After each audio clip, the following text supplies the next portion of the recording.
Welcome to BALLBUSTERS Live. I'm your host Nathan Oakley, and if you're new to this channel, or you've not done so already, be sure to subscribe and hit the bell notification icon to keep up to date with the Flat Earth debate. If you'd like to support this channel, there is a super chat that runs alongside each of these shows while they're live. There's also PayPal, Patreon and crypto link in the info box below this video. Now joining me this evening we have Slick James Johnson, Quantum Eraser and Betty Van Velsen. How are you all doing? Hello, good afternoon. Hello, good evening. Good afternoon, sir. Very good to have you all. So today's subject, in case the title didn't give it away, is the nonsense of gravity. And this is I described it as a stale fart that won't go away on one of the debates recently, and I think that's fairly apt because it does stink. So who wants to kick off?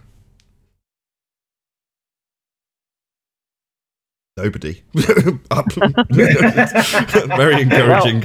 Well, it's a fairy tale, isn't it? So, just a name. I mean, it's kind of hard to kick something off that doesn't exist. Naturally, you're going to draw crickets. You know.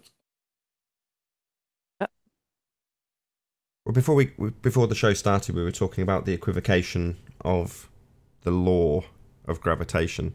I don't know if that's going to be halfway through the presentation that John does in a moment, but ultimately speaking, that's just simply not the case. So we don't observe gravity. We don't see mass attracting mass. We don't see the bending of space-time.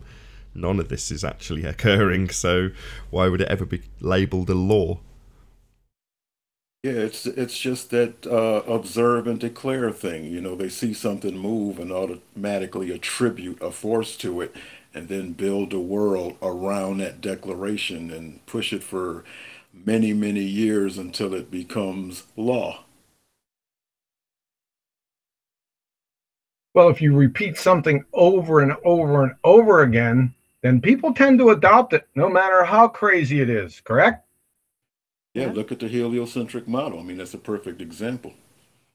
Well, I think it began with, in the education system, they tried to explain why the world was a ball, and that they had to explain somehow that if you are stuck to a ball, that you have to have gravity to keep you there, right? So that's the start of that fairy tale, I think, because they made us believe that if you were on a flat plane, that you fall off the edges. So that's where it began, and then they added on to the whole gravity tale, I think, all the other things with the planets, the orbits, and all the rest of the fairy tale of the heliocentric model.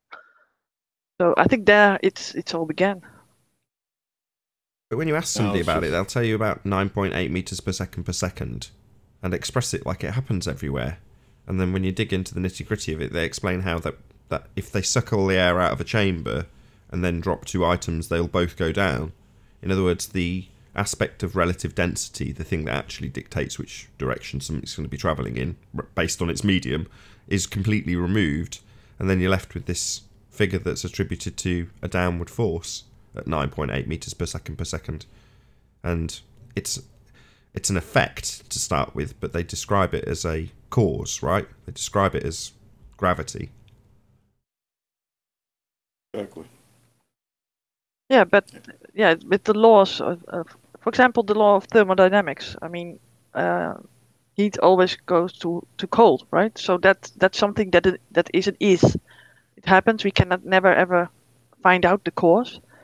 So maybe we will never find out the cause why things drop to the floor, for real. We just see the effect of it.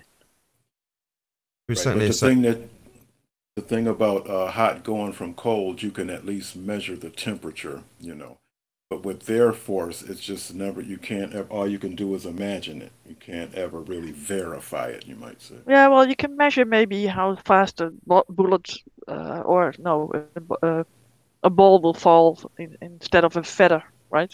That's something with inertia and stuff. But then you get into the mass, and I think that John will have to explain a lot of things about what mass is not mass and how it's explained. or it cannot be explained.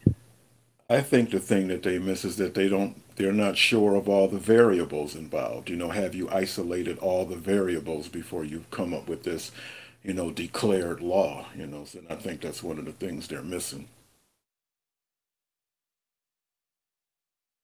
Yep.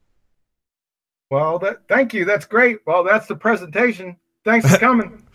That's it. We're done. Thanks for watching. Hope you all shared. No, but seriously. So, well, if it was that easy, I think the message would already be there, right? So. Well, the thing is, it's so easy to, it's not one of those things that's really difficult to show that it's just an imaginative, something made up. So it's not that hard. Well, you see, when you have to battle people with their fairy tale. I mean, I've made many a comment in comment sections, and what they come back with, it astounds you. So, yeah. Well, a lot of the responses is, guess what? Gravity. Gravity, it's the savior. It saves the day on many a front, doesn't it? Yeah, big G. Yeah. I can hear Rumpus somewhere right now going, "You utter, you just don't understand. You don't understand." So, yeah, I'm sure we're missing something. Yeah, I like it particularly when it's used as a band-aid for the violation that's known as the vacuum of the sky, and they assert that gravity is the be-all and end-all solution to that problem, i.e. a second law of thermodynamics violation, the gas not filling the space that's available to it, if you believe the sky is a vacuum. And then you'll hear the assertion, well, gravity is a container. It's like, wow, this gravity thing can do basically anything, can't it? Hold all the oceans. Yeah, it's a shapeshifter, boy. That's it. Magical container that is gravity. But in that instance, you can, because it's just a fundamentalist belief, it doesn't really exist. And I got this from you, John. I watched you do it. I think it was on Anthony's show. You said, I'll give you both. You can have Newtonian Cavendish and Einsteinian gravity at full effect. Now show me gas pressure without a container. It's like, yeah. What are they going to do with that? Oh, yeah, thanks for the concession of gravity. Yeah, I still can't show you gas pressure without a container, though. I was just, right before you said it, I was just thinking that. Yeah, both at full force, full effect. I'll give them both to you, right? Grant, your fairy tale will never overcome entropy. Never. You will never hear anybody say that besides ballers. I hope the other thing that gets covered on today's show will be the declaration that Einsteinian gravity somehow incorporates Cavendish gravity. Oh, yeah, it's getting mentioned. Excellent. So we'll be into the pseudo-Romanian force space at some stage. Oh, yeah. Excellent. Right, should we kick it off, John? What do you reckon? Yeah, I reckon so. Excellent. Right, I'll bring up here the Hangout. Hopefully you're presented. We shall see. I just hit it. Let me know when it's up. Yep, you're up and the audience can see you. All right. Well, we're going to start out with Newtonian Cavendish gravity. And there's a reason why I do this, why I state both of these guys, because I don't want to lay this solely at the feet of Newton. And you're going to see that over the next couple statements that we talk about. I just think that a lot of things were attributed to him that maybe he wasn't responsible for. That's what it sounds like to me. We could talk about it after this section. But just for gravity's sake, now I'm going to take Newton to the woodshed here in a little bit, but not for gravity. But in this particular instance, and let's take a look at this. This is from a letter from Dr. Richard Bentley on February 25th, 1692. And this is about 5 years after the publishing of the Principia. And before we get into it, notice this term over here. He's already talking about a vacuum, right? In 1692. How do you know that? That's a question I have. Maybe somebody can answer that question down the line, but I'd like an answer to that. However, like I said in a letter to Dr. Richard Bentley on February 25th, 1692, Isaac Newton says, 'Tis inconceivable that inanimate, brute matter should, without mediation of something else, which is not material, operate upon and affect other matter without mutual contact. That gravity should be innate, inherent, and essential to matter, so that one body can act upon another at a distance through a vacuum without mediation of anything else, by and through which their action or force may be conveyed from one to another, is to me so great an absurdity that I believe no man who has in philosophical matters a competent faculty of thinking can ever fall into. This is a striking statement. Number one, he's essentially saying that the concept of gravity is absurd. And number two, if anyone is even entertaining this, then their faculty of reason should be brought into question. So you guys see, that's the cross. This is one of the cross currents that I have with, oh, Newton proposed this and that just doesn't line up. Right? I don't know. Maybe I'm interpreting this wrong. You know, like that's what some people say. Oh, you interpret it wrong. I don't think so. But we could talk about that here in a few seconds. Let's get on to the next one. This is really important. So the gravity hypothesis, and we were struck with this the other day on the show. So from the Principia, I have not as yet been able to discover the reason for these properties of gravity from phenomena. And I do not feign hypotheses. That means I do not contrive a hypothesis about gravity. He says it right in the Principia. He makes no hypothesis because he can't. It's nonsensical. It's not science. From one of the pseudoscience high priests, Sean Carroll, from nature.com. Listen carefully. California Institute of Technology physicist Sean Carroll, arguing in The Edge. Hypotheses aren't simply useful tools in some potentially outmoded vision of science. They're the whole point, right? Even Sean knows that. So Sean, Newton said he has no hypothesis for gravity. And you just said above that hypotheses are the whole point. I have a question. How can it be friggin' scientific then? I'd like to know their answer to that question. Moreover, the Ballers scientific community, aka the pseudo-scientific non-community, doesn't even follow Newtonian or Cavendish gravity, right? From George Musser and Scientific American, and he's a PhD astrophysicist, by the way. Einstein created his general theory of relativity, which provides our modern understanding of gravity. We all know this. Any freshman physics student knows this. With the express purpose of expunging non-locality from physics.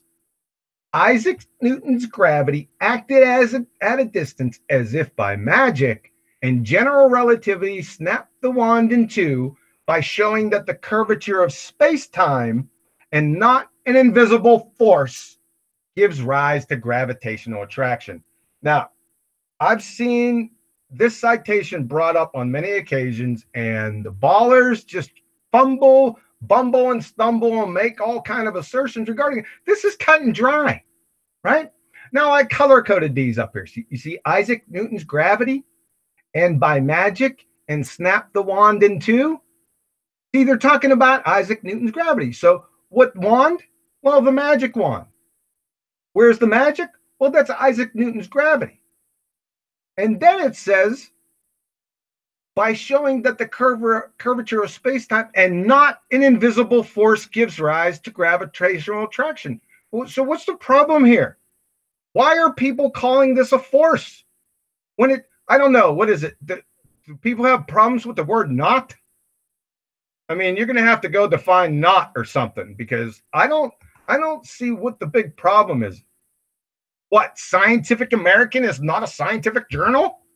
Well, what makes a science journal scientific to begin with? Right?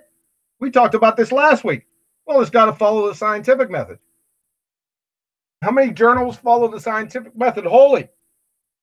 Not too many, since 99% of them, 99% of the studies in them don't have any science. So you really don't have an argument here, right? And like I said, George Musser, he's a highly respected guy in the scientific community. He's been writing for Scientific American for years. All he does is summarize all of the other journals. That's all they do. There's nothing wrong with this. It's not an invisible force. Einstein snapped the wand in two. That means no more Newtonian or Cavendish gravity. This is real easy, right? So you won't accept that. Okay. I'm going to get medieval on you. Let's go to Caltech.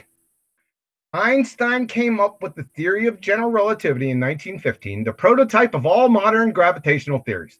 Its crucial ingredient, involving a colossal intellectual jump, is the concept of gravitation, not as a force, but as a manifestation of the curvature of space-time. Can anyone tell me what the difference is between these two?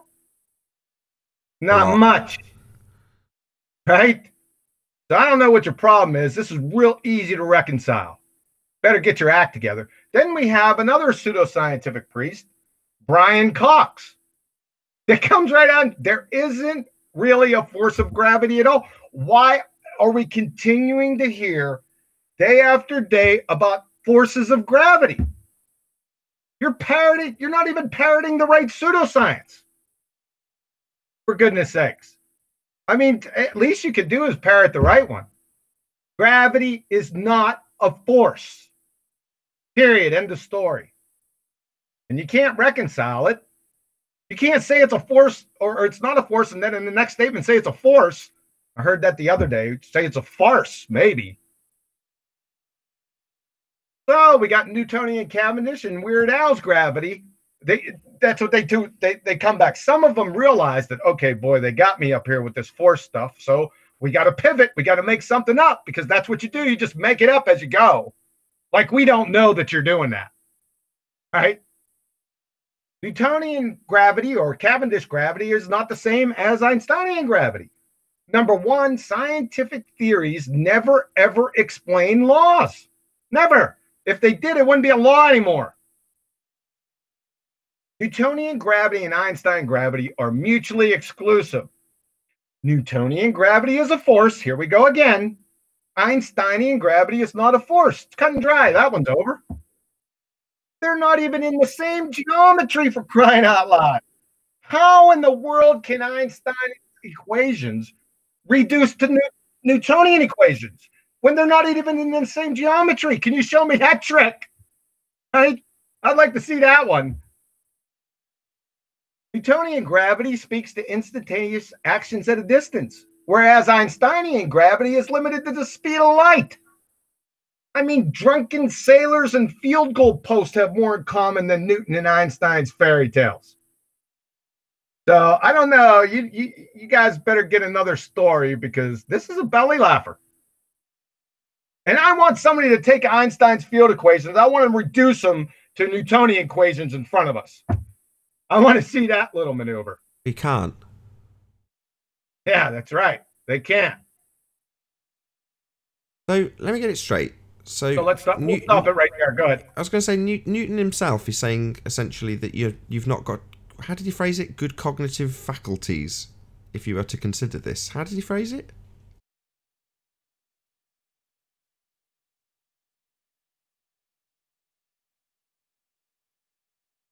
So he said, so it's so great an absurdity that I believe no man who has in philosophical matters a competent faculty of thinking can ever fall into. And that's him talking specifically about gravity. Yep. That's Newton. So why have you got it as Newton Cavendish? Because maybe you could just strike Newton off. You know what I mean? Yeah, I do it because that's what most people think, that, you know, they relate the two. I don't want to have Newton in here, but I do it just for familiarity, so we know what everyone's talking about. That's why I do it. Certainly Betty always calls it Cavendish gravity. Yeah. Well, Newton has these other laws about motion and stuff, and people think that also has something to do with it, right? Oh, we're going to get to those. Yeah. And I want to go to that quote with the 1 and 2 breaking stuff. Can you go there? Oh, snap the wand in two. Yeah. And that's the thing that they say that Einstein was showing that the curvature of space-time and not an invisible force gives rise to gravitational attraction. And how did he show that to us? That's what I'm interested in. Yeah, well, but they say it in this article, and then I think, well, okay. Yeah, that's a subject for another time. But what we're trying to point out is that their scientific community, what he's reporting on here is that they follow Newtonian gravity and not, or they follow Einsteinian gravity and not Newtonian gravity. That's the point. Yeah, so we basically replacing one magic with another magic. Oh yeah, we'll get to the other magic. We're gonna pummel one at a time. Yeah, well, I like that it says that showing, and I think, well, I've never seen anyone show that to me, but yeah, it's an interesting phrase there. You know, it seems like already in the conversation, gravity has been hit and its knees are already buckling, and the fight is just, the bell just rung, and gravity is already about to go down. I mean, how did it ever get this far? That's interesting. It's a build-up, I think. Yeah, because, well, how did he know that there was a vacuum to begin with, right? So they build it up on something that it's like it's being planned, basically. Yeah, that wasn't a rhetorical question. I want to know how they knew, how Newton knew, or when did they know that there was a vacuum of space? I'd like to know that. Well, what are you implying? Are you implying that the narrative's been altered? No, I'm not implying that. I find it very interesting that in 1692 that they knew there was a vacuum. So or I'm not alleged to implying know anything with it. Nope. Yeah, that's interesting. Also, can you explain the difference between Euclidean and that pseudo-Riemannian 4 space? Yeah, I just did. Euclidean 3 space is just like as we know it, as we live in reality. Length, width, depth, and pseudo-Riemannian 4 space, it's length, width, depth, and they add time on this. So that's what makes it pseudo-Riemannian. Yep. Cool. Anything else by anyone else? If not, hopefully we'll move on. Yeah. We good? So. Go ahead. Okay, so like I said, why on earth are you still appealing to Newtonian or Cavendish gravity? Right? All that these Wikipedians are doing is taking an effect that's things fall to the ground at 9.81 meters per second squared, which is bullshit to begin with. I don't even care. I'll just let you have this bullshit. I'll do an Anthony. You can even have this bullshit. I don't care. And then conclude by mere declaration, gravity is the cause. Well, you can't do that. That's non sequitur. You have no connection there. So they use the value 9.81 meters per second squared and put it into the fairy tale descriptive equations and say it works. Then say, voila, gravity exists. You can't do that. The attribution or cause of this effect has not been identified or isolated, and never will be scientifically validated. So you can't do that. You're just observing an effect.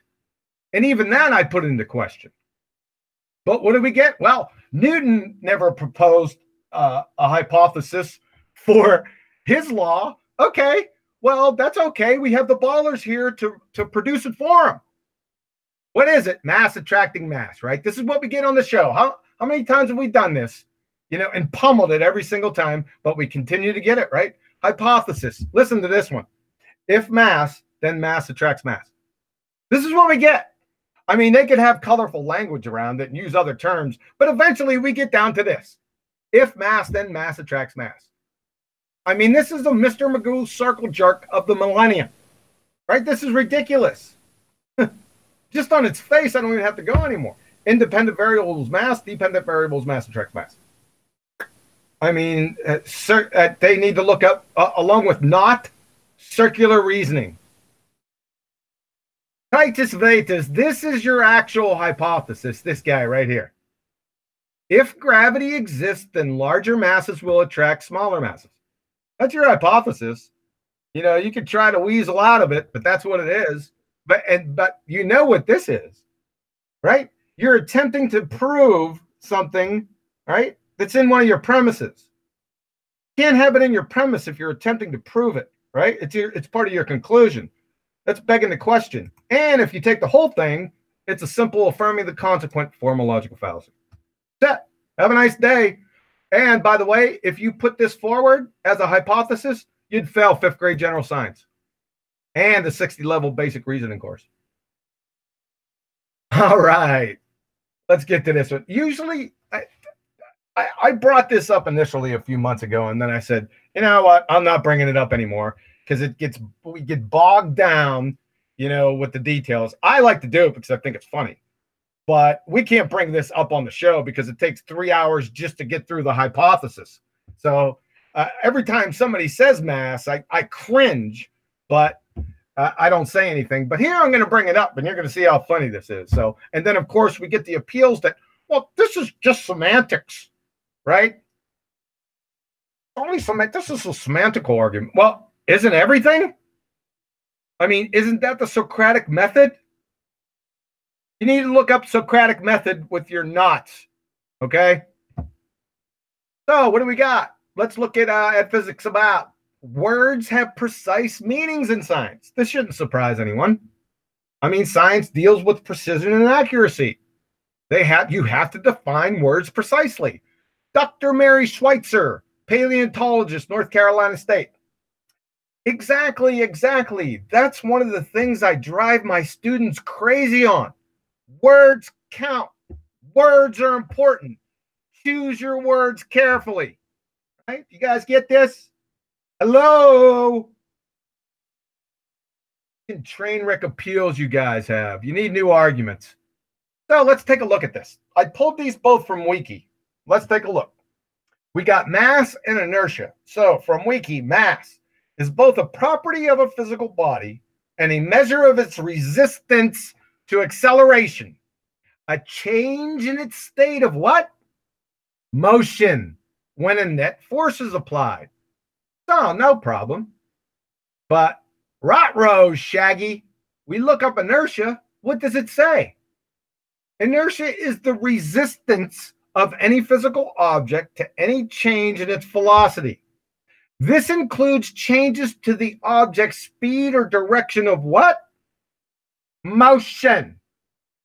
These two definitions are the same. You can't have one definition for two different words, people. Okay?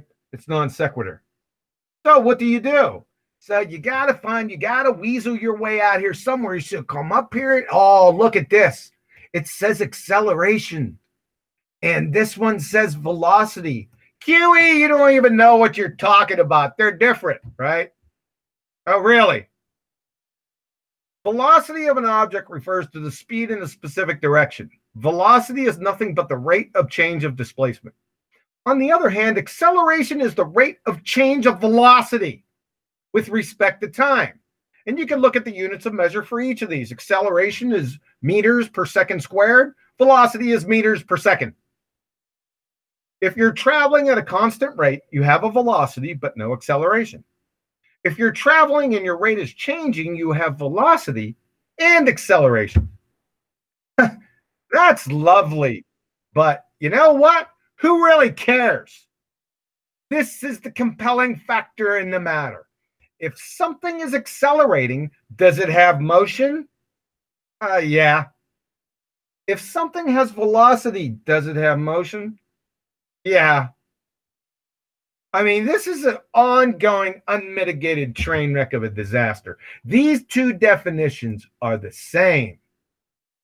And anyone can see that. So stop your weaseling. Here's the next one. Here's the next train wreck. Now we got even more definitions. So the definition of mass number 2 from New York University. Mass is a measurement of the amount of matter something contains, right?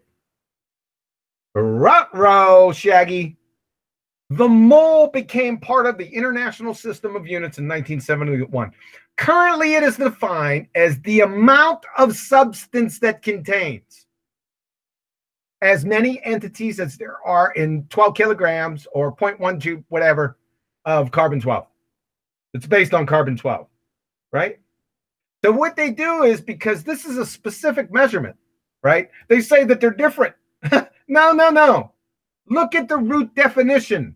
The amount of matter something contains, the amount of substance something contains. The root definition is the same. Just because they have a specific amount here doesn't change the root definition. They're still talking about the same thing. They're the same. Moreover, from the Royal Society of Chemistry, the studies have shown that the amount of substance is often incorrectly identified with mass. So we got cross currents here till the cows come home.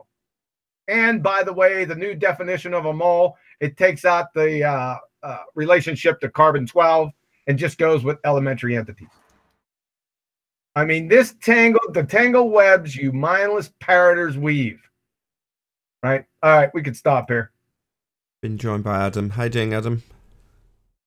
Evening, everyone. I just did a little bit about moles. Moles? Yeah. Are we talking molecules or underground tunneling? We're talking about molecules, man. But there's another mole, right? There's one that goes deep inside another organization, right? It's like a double agent. That's why I'm here.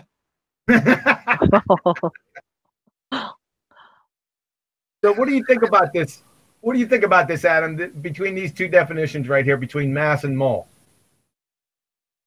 The mass is the bitch, isn't it? Moles I understand because it's quantifiable.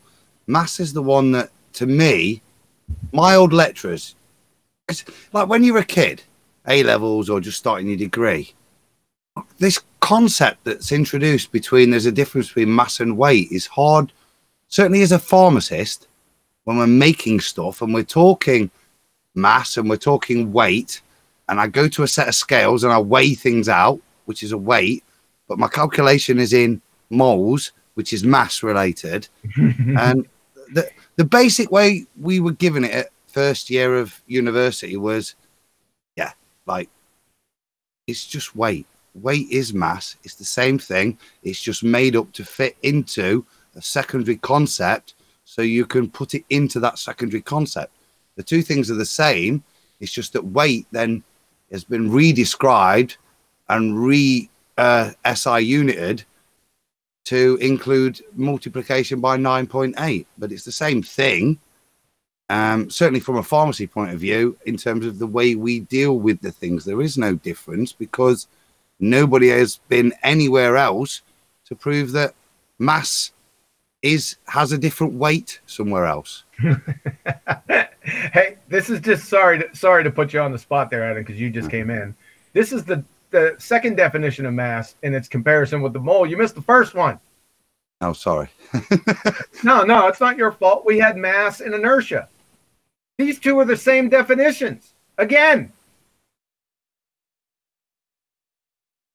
Isn't inertia?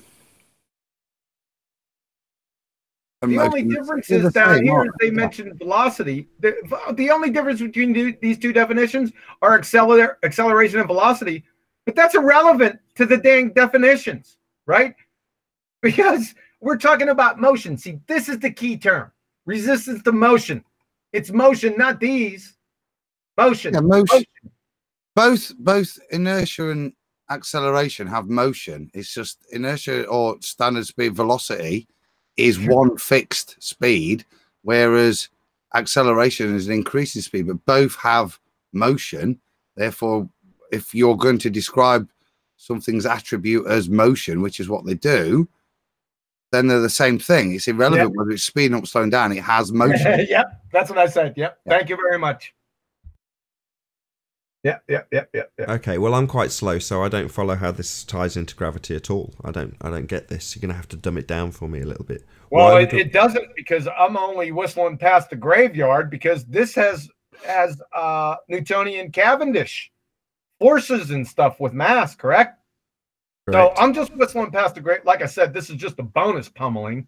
because we're not following, according to the pseudoscience religions, they don't follow Newtonian gravity. So I'm just whistling past the graveyard here. No, that's not what I mean. I want dumbing down. I mean the multiple definitions of mole, mass, and inertia. Which I don't know. It's just for confusion, I guess, like Adam was saying. It's confusing. Well, I was hoping it would lead on to the 9.8 that they weasel in there. 9.8. That's the way I've always understood it, Nathan, is that mass we can treat as mass, but if we want to, we can treat weight as mass and call it and define it in standard units of kilograms. But if we want to get into Newtonian bollock newtons, which is just another made-up unit, which is mass times 9.8, then we start to describe things in terms of newtons, which is weight, which is a description of the only experience we've ever had, which is mass, expressed as a function of a downward accelerating force, which it's been divided by to give you a new unit, which is just kilograms times 9.8. Basically, is the mathematical way I've always dealt with it in terms of comprehension of what you're dealing with. Forget the bullshit way of trying to re-describe it. It is literally just that, and just a new way of describing mass as weight by multiplying it by 9.8 and giving it a different unit name as a newton. But that's all it is. And why would you want to do that? What is that useful for? If you are useful say again, be useful for reinforcing something that has no relevance to reality, wouldn't it? What's that? I'm desperately trying to lead you. The good way of describing it is ships, isn't it? Is the way it was initially invented. When you load a ship, you load it in newtons, and the way you calculate the newtons is you take the weight and you multiply it by 9.8, and then when you dock at the other place, you take the weight, take the newtons, and then you take the stuff off, you weigh it, and you multiply it by 9.8, and you confirm that the cargo is the same. It's just another step of redefining the units so that those units have some relation to gravity.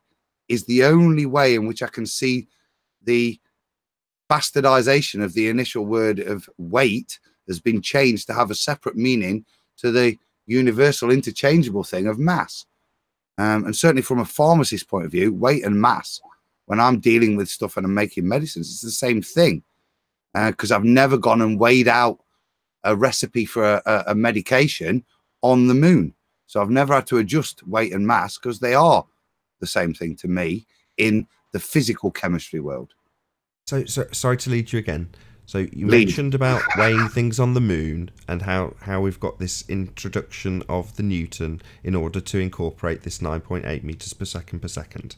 So then how does that link to the moon? I'm trying to get you to link it and round it out so that it's nice and clear how this affects the heliocentric bullshit world. That's what I'm trying to lead you to do.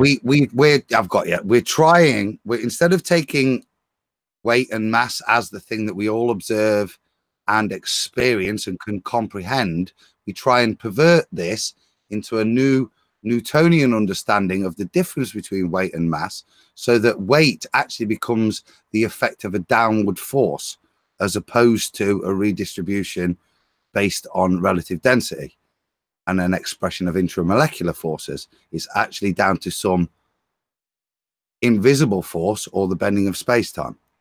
Beautifully put. Has anybody else got anything to add? If not, maybe John, we can carry on. Slick, Betty. Well, I can make it a little bit more confusing, because I'm just sitting here thinking, now I'm no expert on gravity, because the whole thing to me sounds like a self-perpetuating circle jerk, on steroids. But when you take a car, let's say a car, force equals mass time acceleration, right? Now, so a car moves sideways with a force. Now, it just seems like I can easily explain that same mass and acceleration if I was to say pick up a bowling ball. It's going to take energy to pick the bowling ball up. And when I release it, I'm still also getting mass times acceleration. Now, that's attributed to gravity, but when the car uses mass time acceleration, it has nothing to do with gravity. So like I said, I'm sure I'm missing something, but that confuses me.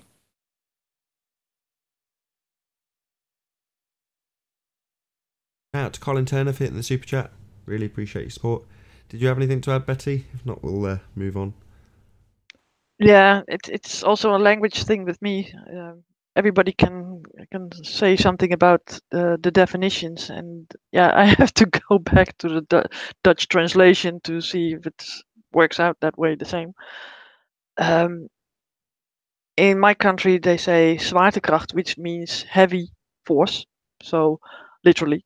So we translate it differently, and that brings a whole different load to the word zwaartekracht or gravity in my country. So, but if I look at these definitions, then yeah, it's the more I get it explained, the more it has no real validity for me or usage. I mean, I can explain math anyway, and I cannot imagine that anyone else can explain it properly.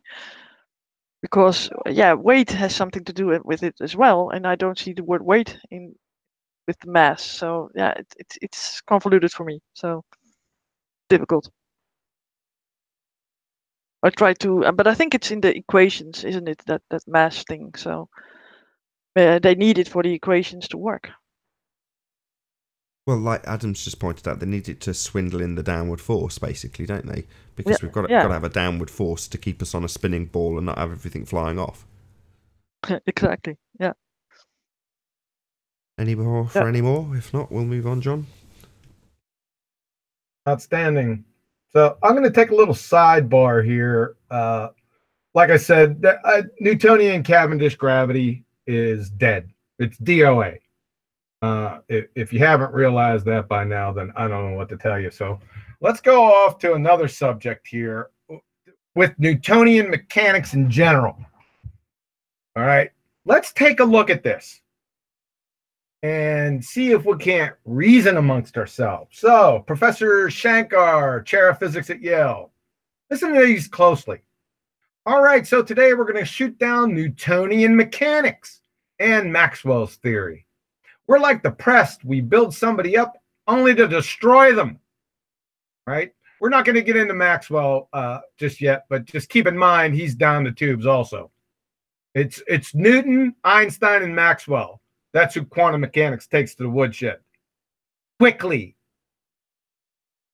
So the next one, first I want to tell you what goes wrong with Newtonian mechanics. The double slit experiment is a problem. That's what puts the nail in the coffin for Newtonian physics.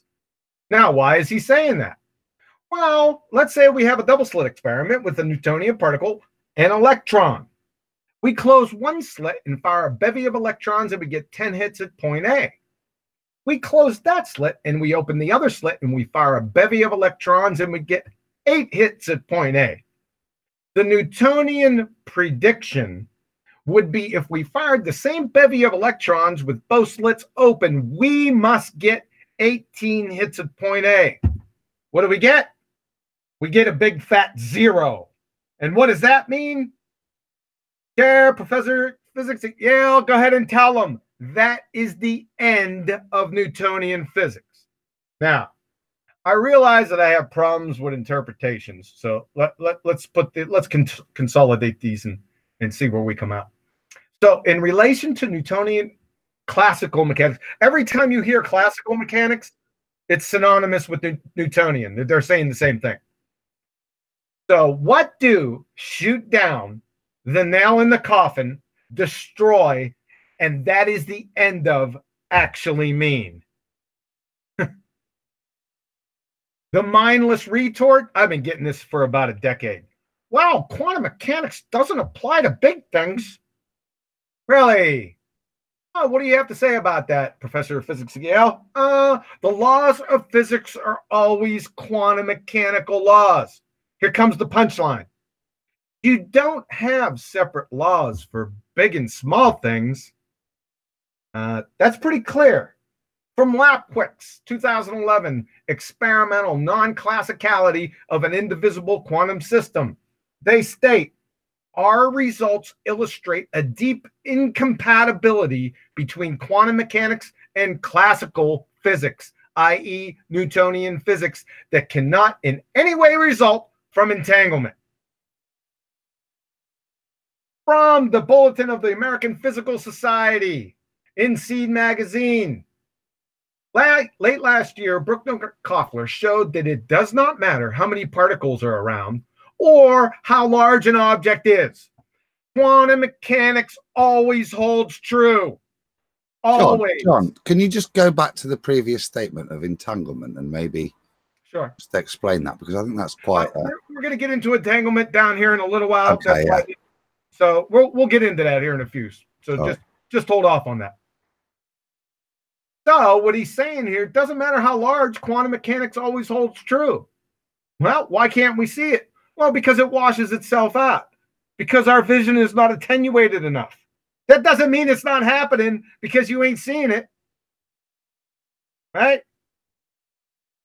The current record holder, and this is of 2013, and I have to be honest, I haven't looked recently, but I'm going to. Probably tomorrow or the next day. I'm going to go look. It's going to be bigger than this. So the current record holder for from 2013 for quantum interference. We're not talking about electrons or photons here. This is 10,000 atomic mass units. This is massive. Huge. Right? And then the coup de grace. I'm going to end it quick, put you out of your misery.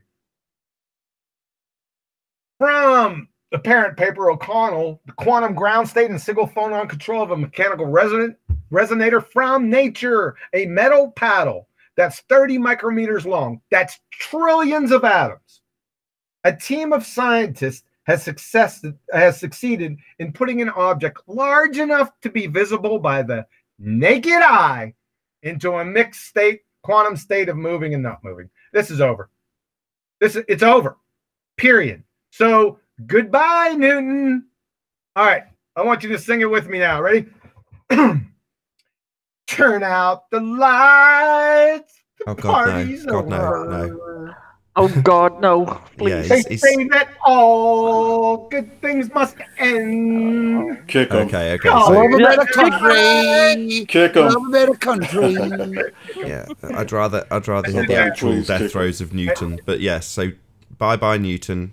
Goodbye forever, Newtonian. No, sorry. Anybody who still adheres to Cavendish gravity. What was it that, sorry to get his scrolling right back to the beginning, what was it that Newton himself said about it? Oh, you want me to go back up? Yep, I can do I mean, that. smart guy, given this quote. Yeah, let me read this again. Adam didn't hear this. This is a letter to Richard Bentley on February 25th, 1692. Isaac Newton says, and this is 5 years after the Principia was published. Isaac Newton says, "'Tis inconceivable that inanimate brute matter should, without mediation of something else which is not material, operate upon and affect other matter without mutual contact.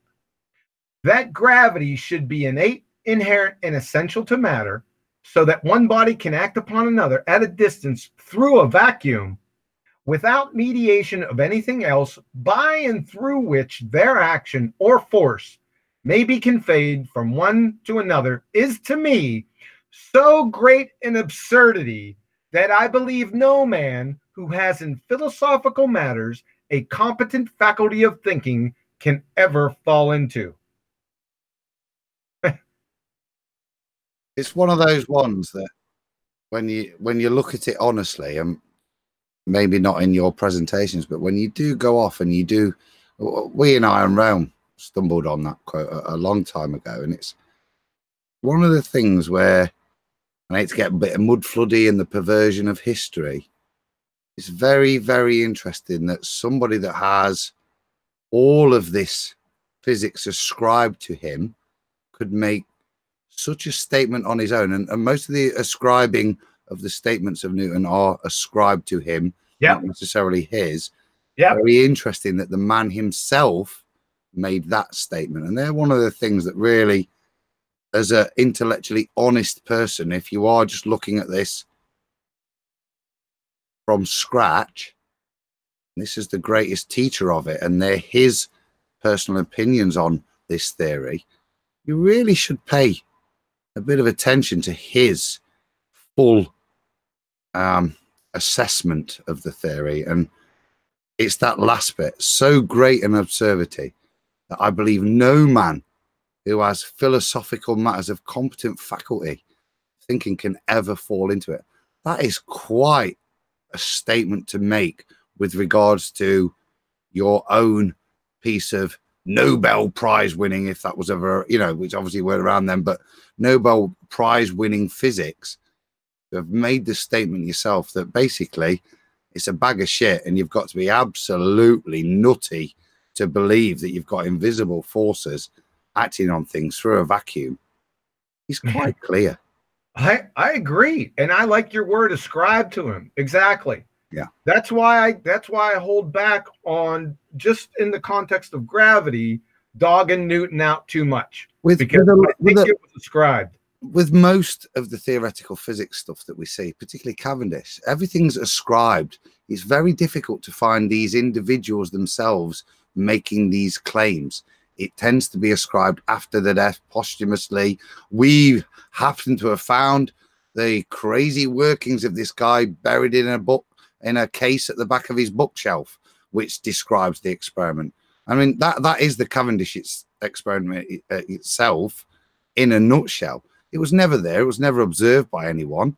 It's the repetition of apparently the recordings of a lunatic recluse. Yeah, I agree. And it's 100 years after Newton, right? Yeah. Yeah. Yeah. Can I ask a question? Go ahead. About, I want to ask a question about Newtonian, classic Newtonian physics, whatever. I mean, I hear people say, well, it still works, right? That's what they always come back with. Because you have these three Newton laws. Is that also meant by that? Or is that something that we still ascribe by? Or is it just a Newton gravitational law that they refer to? No, quantum mechanics is just Newtonian mechanics. It's the whole thing. The whole thing, also the three laws of motion. Yeah, it takes the whole Newtonian mechanics. It says Newtonian mechanics, and then down here it says Newtonian physics. That's the whole thing to me. See, I've never understood why ballers think that this way in which Newtonian and Einsteinian stuff matches up is in any way kind of a proof, because you start with the concept of dropping a ball and measure that rate of drop, and it works out 9.8, whatever. And then from that, you develop mathematics based on a principle of a interacting force. But the starting point is the physical measurement you've got of 9.8 drop that you measure. Yeah, you're all over. You then go off on another route and you say, no, it's the interaction of a space-time. Yeah. And I'm going to use this mathematics, which is based on a drop rate of 9.8. Of course, the two bloody match. Because they're both based on the only thing that they have in common, which is the actual observation made in reality. Adam's got it. They backward engineered them. Yeah. That's all they did is backward engineering. You're just taking an effect, right? You can backwards engineer any mathematics, right? Yeah, you got it, Adam. Good on you, sir. You know, if... I'm sorry. No, go ahead, Slick. I was just saying that I'm glad you're here, Adam. Very cool. If I was a prosecutor in a courtroom, and let's say I put a witness on the stand, say a Timmy Osmond or somebody, and I put him on the stand, and I had him read that very first part where Newton was basically denying what mass could do. I mean, to me, right at that point, I would be like, no further questions. I'd rest the whole case. Take this to the jury. I mean, it's right at that point. It's already over. Everything past that, it just means nothing after that. I mean, that's just my take on it. Yeah, you're twisting the knife. He's definitely had all of his nonsense killed in the last hour. What do you reckon, John? Should we pummel Einstein? Oh, yeah. We ready to move on? I think so. I think Newtonian Cavendish nonsense has been absolutely smashed to death. Let's move on to Einstein. That's all right. You're going to get it on Monday. Somebody's going to come in and call, bring up Cavendish and a force. It's just going to happen. Goes without saying. Right, you're up. All right. Yeah, let's move on. So since we pummeled Newton, we don't want to give all the pummeling to him. Let's go to Einstein, our favorite guy. I think you were compared to him a couple weeks ago. So I guess he's your buddy. Let's go ahead and take the most famous equation, right? Hands down, everyone. You'd probably ask anybody, and they'd at least seen this before, right? E equals mc squared. Well, number one, this is horse pucky. Number two, equations can't explain anything. At best, they can only describe. This particular equation is a fairy tale. And you can ask, if you ask any mathematician, they're going to tell you each variable in the equation, in any equation, must be defined rigorously. Everyone knows this. So, A, this is my questions when this is brought up. A, define energy, or define E, that's energy. B, define mass, and it's not volume times density. Listen, if I ask for a definition, I don't want an equation, right? If I ask somebody what a banana is, they're not giving me an equation back, right? And define C, the speed of light. So for A, let's go to Richard Feynman, Nobel laureate physics from the Feynman lectures at Caltech. In regards to energy, it is important to realize that in physics today, we have no knowledge of what energy is. You're not starting off too well. B, mass. Do I really need to go through this one again? I don't think so. And C, the speed of light is merely a convention that we've agreed upon. So this is train wreck. This train wreck, people. Unless you got something, unless you can send me something, it's out the window. I thought I'd bring that up just as a primer. Let's get into the business. So relativity, special relativity and general relativity via different mechanisms, speed versus gravity, can dilate, bend, or warp time. I want some of the shrooms you guys are smoking. Number one, primary school falsification. Time is a conceptual relationship between two motions. Specifically, it's based on an alleged single rotation of the Earth on its axis in respect to the sun, a day. Time is a concept. It's non-physical. It is without chemical formula, structure, charge, mass, momentum, or spin. No milli-electron volts, kcals, or kilojoules. No dimensionality or orthogonality. No direction or location. You can't put time in a jar and paint it red. I mean, come on now. Let's reason together. Can you dilate, bend, or warp non-physical concepts?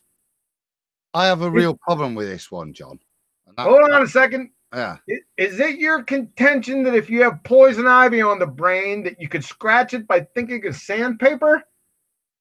Freedom is a concept also. Can you bend that? That which you are using to measure isn't the thing you're measuring. A football field, American, is 100 yards long, but a football field isn't yardsticks. If I bend the yardstick, does the football field bend also? So if something affects, say, a cesium atomic clocks or any modern clock for that matter, does that then ipso facto mean the Earth's alleged rotation in relation to the sun is affected? These two mathematical fairy tales, special relativity and general relativity, were falsified 30 seconds after their respective publications by third graders at recess, for goodness sakes. In toto, each are massive reification fallacies on steroids. That's it. Go ahead, Adam. Just scroll up. This is that first line. Time is a conceptual relationship between two motions. Yeah. I was a big Doctor Who fan. And the thing that got me into that was Planet of the Apes and the people traveling away and time being relative there. And it's something I've never got to grips with. But from a scientific study point of view, I've always tried to look at it from science's point of view and look at how you can vary and manipulate. And to me, time has no relation to physicality. It is solely a man-made concept. Whether it has any relevance to the fabric of reality is, to me, even greater conjecture, because it is a concept of man. I agree. I like to define it as the conceptual medium in which all events in what we call the universe takes place. Okay, I just want to add something there. So, brief history of time, Adam. Red Dwarf, Doctor Who, they're basically poster childs for that. Yeah. All of the concepts and ideas come from there. Yeah, and all of that is a bit like John's analogy there, where we're in some way, by walking along the tape measure, that in some way then relates to our position on the football field. The two are very different things. One's a concept that relates to the physical reality. The measuring of the football field, we have a much greater grasp upon, because we actually are able to measure the dimensions of the football field. We can go back, we can measure up to here, we can go back, we can measure from here to there. Time is just something that we pretend we understand, but can only measure what's gone. Can't go back and remeasure it from that point. Therefore, we have no control over it as a measurement like we pretend we do with regards to other physical measurements. It isn't a physical measurement. It's a mental construct, time. Precisely. It's been reified into textiles, right? So you end up with time being part of a fabric. And hey, also, isn't everything in the universe, I think I've heard somewhere where it says everything is made up of either matter or energy. Now, time doesn't include in any, either of those two things, right? But colloquially it does. Even subject there. Even in Adam's language, you almost said the fabric of our existence, I think was how you phrased it. Well, the fabric of space-time is where you have that reification in your language. Well, that's why I said it like that, because we talk about space-time as if space, which we can all measure, feel, measure, and time, they've integrated the two. And with Doctor Who, Red Dwarf, all of those things, we're colluded into talking as if space-time is a real thing that we're able to verify. It's a concept. Space is fine. Time is a concept. The two, I'm yet to see anybody demonstrate in any real sense how they interact with any scientific principle. You can't vary it. And like I say, time is a concept to me, which is why you don't really use it scientifically to prove and validate stuff. In the truest sense, it's not something that's variable. It can pass and we can say it's gone X amount of time, but we can't vary time. It's science fiction, basically. Yeah. And that's, I like the science fiction of things. And when I found out that the whole Star Trek Voyager, when they were lost in the sort of a delta quadrant of the universe and wanted to travel back, I was mystified, because I knew that they never could come back in the time where they came from, or the same time that they came from. And that basically destroyed my whole belief in the Star Trek Voyager series. And that was basically the beginning of the whole falling down of my heliocentric belief, basically, because of that time concept. It can't be that way, that if you travel from Earth, if that ever was possible, and come back, and that the Earth has progressed many more years than you have, because that's the concept, basically. And it mystified me. It didn't sound real. So the whole time thing, it's more a philosophical thing than real thing. Yeah. That's special relativity, and you're right. It's philosophical because Einstein was a philosopher with a calculator.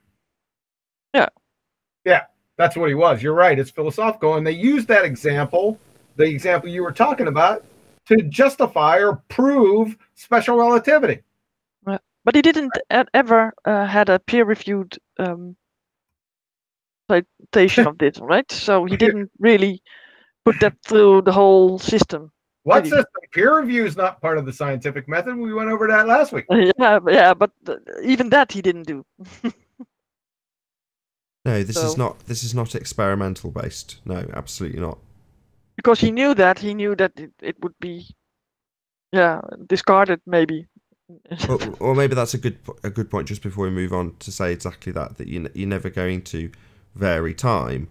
Well, how is that relevant? Well, if you're going to formulate a scientific prediction, otherwise known as a hypothesis, and you're going to claim that time is causing things, well, as Adam rightly points out, you can't vary it. It's never going to be your variable in any experiment. It can't be. Well, not only that, it can't cause anything. Right. Well, yeah, I'll just ring out with the globe head. It causes all things, John. It's a consequence of the mathematics. By trying to integrate space and time as a consequence, or with gravity being the consequence of integrating the two parameters, where we don't understand time, and building this space-time fabric, which we all understand, that map where the grid lines are bending. The consequence of building that mathematical model is that mass does have a reflection on local time, and therefore if you are in a particular region, then the whilst you don't experience it personally in this theory, the consequence of somebody in another place where there is a different bending and warping of that space-time is you will experience local time differently. That isn't anything that anybody's experienced. It's something that came out of a consequence of building the mathematics like that. When they put the mathematics together, it became apparent that actually time would run differently in different parts of space because of the integration of both space and time to merge and give a reason for gravity. So all of this science fiction time travel bits is just a fairy tale based on the consequence of the mathematics of building the model like that.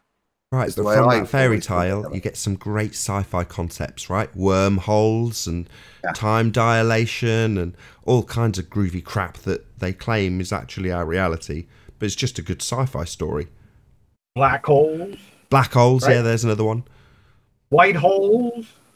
Yeah. They're all mathematical consequences of enforcing that space-time structure upon the universe. Sure. They become mathematically possible and sometimes have to be true. They have to exist like this, just like dark matter has to exist for the whole model to be held together, because if it doesn't make sense. So there has to be this thing here. There has to be things such as wilds, because mathematically they exist as a consequence of building the model based upon the presupposition that space and time lend to the formation of what we assume is gravity. That's the consequence of it. It doesn't mean it's real. It's just a mathematical theory that evolves when you come out with the numbers. Don't pick me up on that word. I was just being, yeah. It's a consequence that then the imagination then has to fill in what those numbers then mean in reality, what the consequence of those numbers would mean. Nobody's observed it. It's just those numbers are there, and therefore we try to fill in a reality to match the numbers. We've got a wormhole. Yeah, but why do we have a mathematical scientific theory? It shouldn't be that. Shouldn't that be the first question? Yeah. How in the world do we have a mathematical scientific? It's nonsensical. Is germ theory mathematical? Can somebody give me the equation of germ theory? Yes. No. I got a question. That's where we're at. That's the position that we're at right here. It's non sequitur on acid. I have a question, and I'm just sitting here thinking about this, and tell me if this makes sense.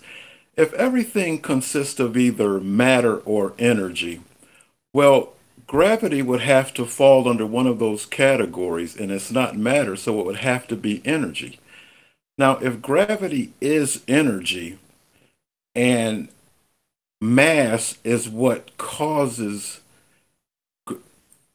matter is what causes gravity, then that means that every piece of matter is energy at the same time. Is that making any kind of sense? I'm just trying to wrap my head around that thought. Does that sound right? Well, yeah, but you've slipped gravity in there unnecessarily, which is precisely No, what no, they no, do. no. What I'm arguing this from the ball people perspective. That's what I'm saying. See, if everything can only be matter or energy, well, on coming from them, then gravity would have to be energy. But if mass is what causes gravity, that means that all mass is energy and matter at the exact same time. According to them, that would be the story that they would have to back, because that would be the case. I guess so. I mean, you've illuminated things even less, which the ballers will love you for. Well, they're materialists, so they think it's matter, and things have to be realistic, right? Yeah, sorry. I'm sorry. I heard you. But I think where they. I heard you from a distance. I just got back. There was about. I don't want you to say it over again because it's limited in time, but there was some begging the question fallacies and some errors you had in your statement right there, because they can't even define mass, right? We already been through that. And gravity doesn't exist. So we're trying to figure out, trying to reconcile what invisible three-toed gnomes are. Is it matter or energy? And what's energy?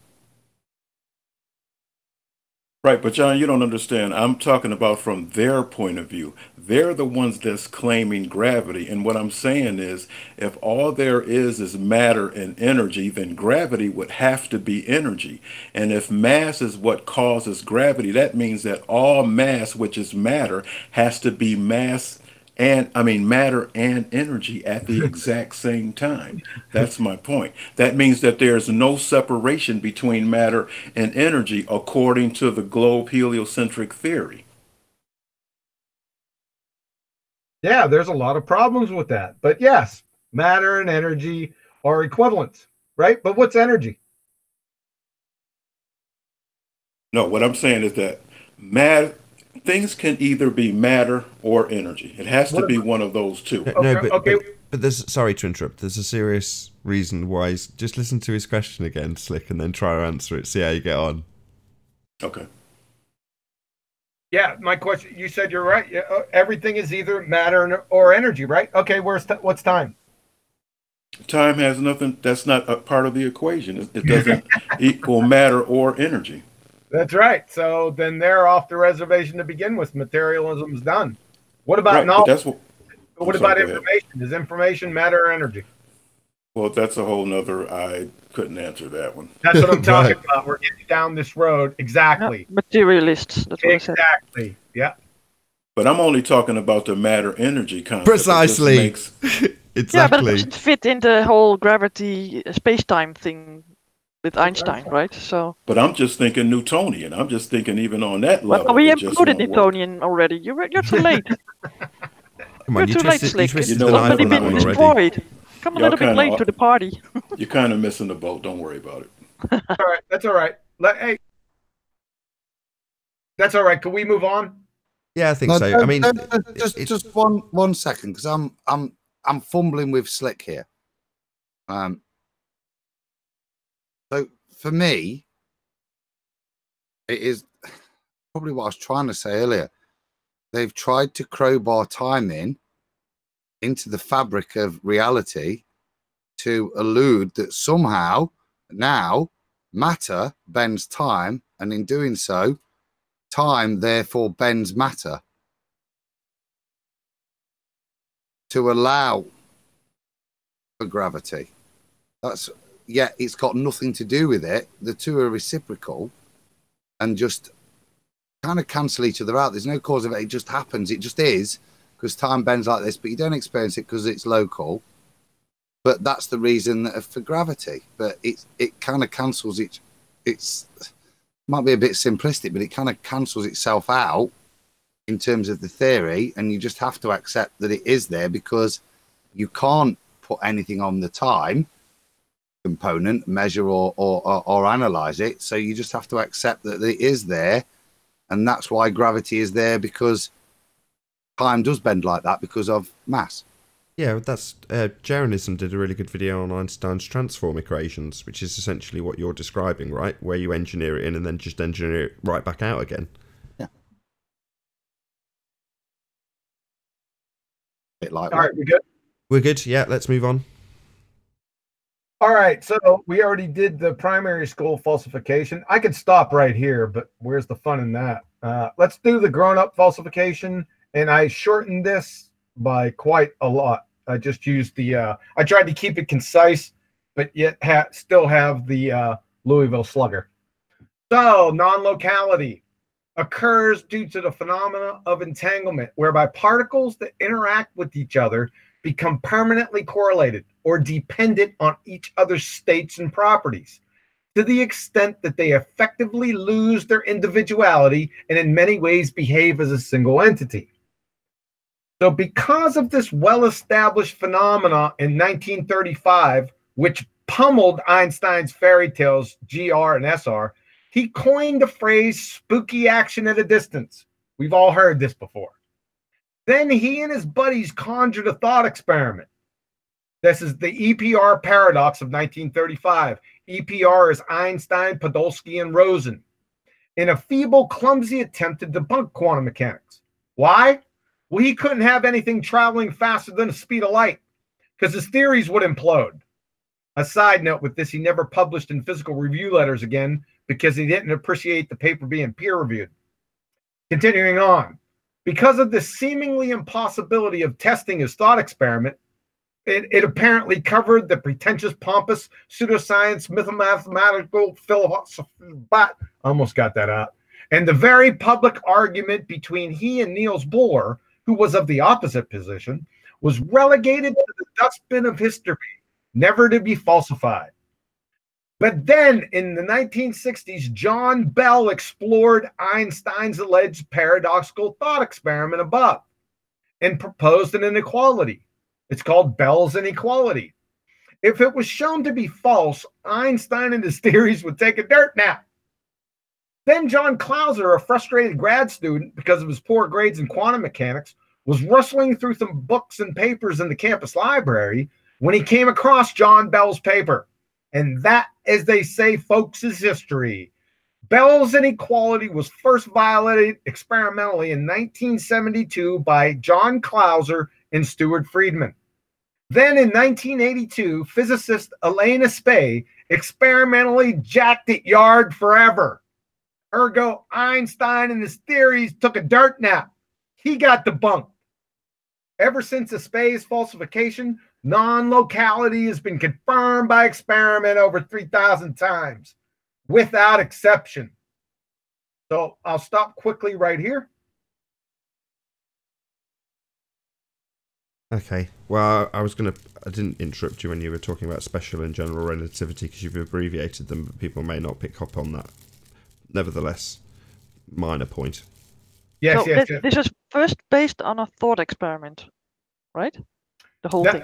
No, they're debunking. They had to debunk. See, they knew about entanglement back in the day. They had already experimentally validated it back then. That's why Einstein, Podolsky, and Rosen said, wait a second. We got to debunk this stuff because the ramifications of it were that I don't know how they conjured this information. They just conjured that from nowhere. They conjured that it had to be that information was traveling faster than the speed of light. And you can't do that with special relativity and general relativity. It just cuts its knees off, both knees off at the core. That's why they did it. But they couldn't show it then? No, it was a thought experiment. It was a pretty good thought experiment, but they couldn't show it. They didn't have the technology back then, not 1935. Is that somehow related to Schrödinger cat also, or with Schrödinger's cat? Yeah, is that related? Quantum mechanics is all related, but it's not directly related to entanglement. No, it has to do with knowledge of the witch path information. I was going to say, without summarizing the double slit quantum eraser, how can you summarize entanglement? Because people have heard now that term in the audience, and they may not know what you're talking about. Yeah, that's what I was saying. That's why I explained it up here. So it occurs. Dude, entanglement is particles that interact with each other. They become permanently correlated. That means their wave functions are sort of like two separate wave functions become one. So anything that deals with one, you can have one particle here. This is how they describe it. You can have one particle here. Let's say you got two entangled particles. Let's say they're photons. It doesn't have to be, or electrons. And you keep one here and you send the other one to the other part of the universe, right? What they're saying is, if you take a measurement of the one particle here, it immediately, instantaneously creates the particle on the other side. It'll give a certain result immediately. Instead of being this wishy-washy wave function, the wave functions of both collapse. Now, the space between this particle here and the one 1 billion galaxies away, that's in their narrative, that's pretty far away. And that travels, if it's instantaneous, that's faster than the speed of light. So Einstein couldn't have that. It isn't the same as the twin particles. It is a different property, because isn't it? Or is that not with the entanglement the case? The twin particles, I'm not following. Well, I had heard it explained the following: like you have shoes, left shoe or right shoe, right? Sure. Yeah. You put these in a box, you twist them around. Nobody knows in which box which shoe is. Right. And you send one shoe to the other part of the world. When you open one box, and it is the right shoe, you know automatically. I see what you're saying. That it's already predetermined, but that was debunked by Bell's inequality. Yeah. Okay. And a number, what they call it is hidden variables or hidden variable theories. We're going down a rabbit trail here. I was going to say, let me just bring it back on track. So basically, you've got a speed limit. Einstein has a speed limit, the speed of light. And that is completely negated if you have instantaneous action happening in two different places at once. Because obviously you haven't got a communication line at that speed limit because it's violated. There wouldn't be any quote-unquote speed between the two things at all. So it completely debunks the notion that you have this speed limit. That's speed and time is space and time, distance and time. Yeah, exactly. Yeah, and that's debunked. The space and time issue is debunked. Remember the delayed choice quantum eraser experiment?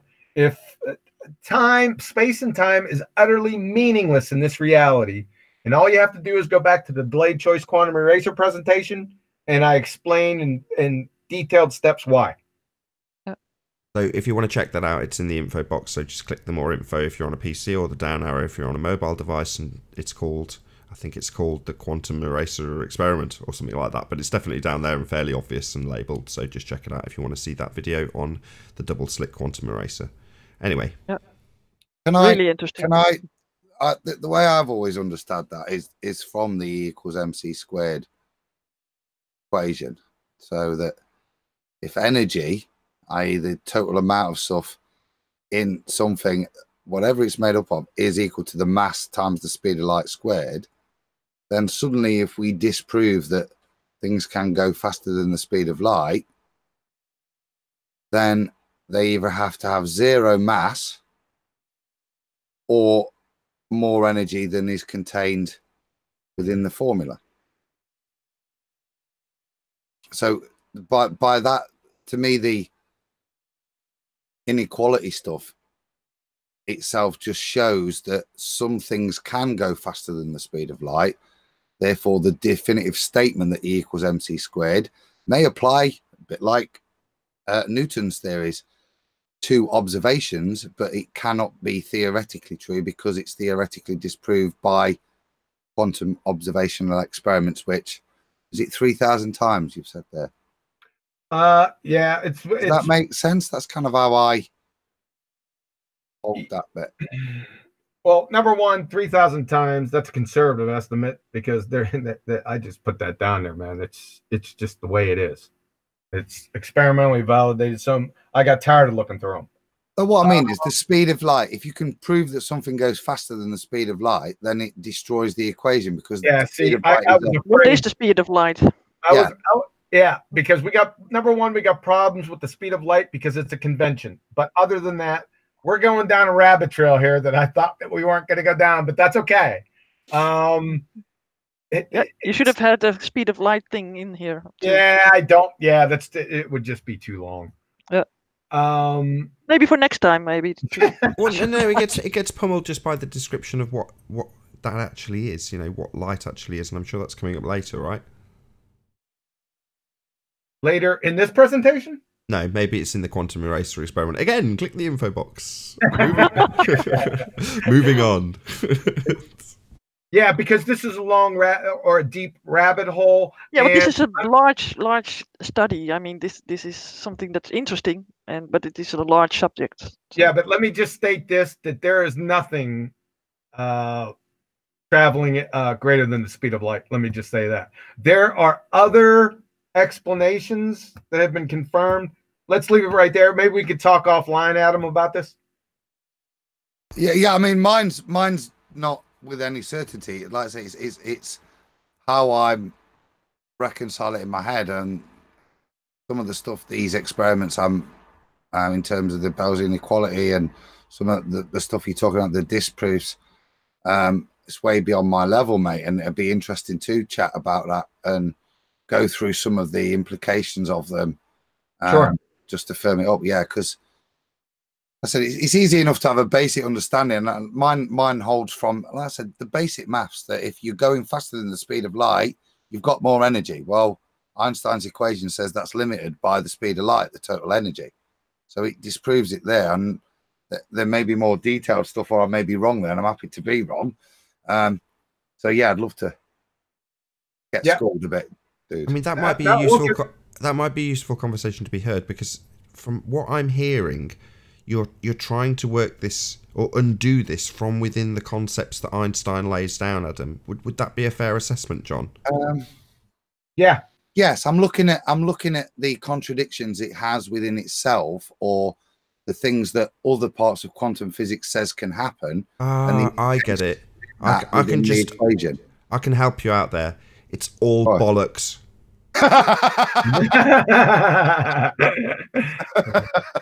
Thanks. Yeah,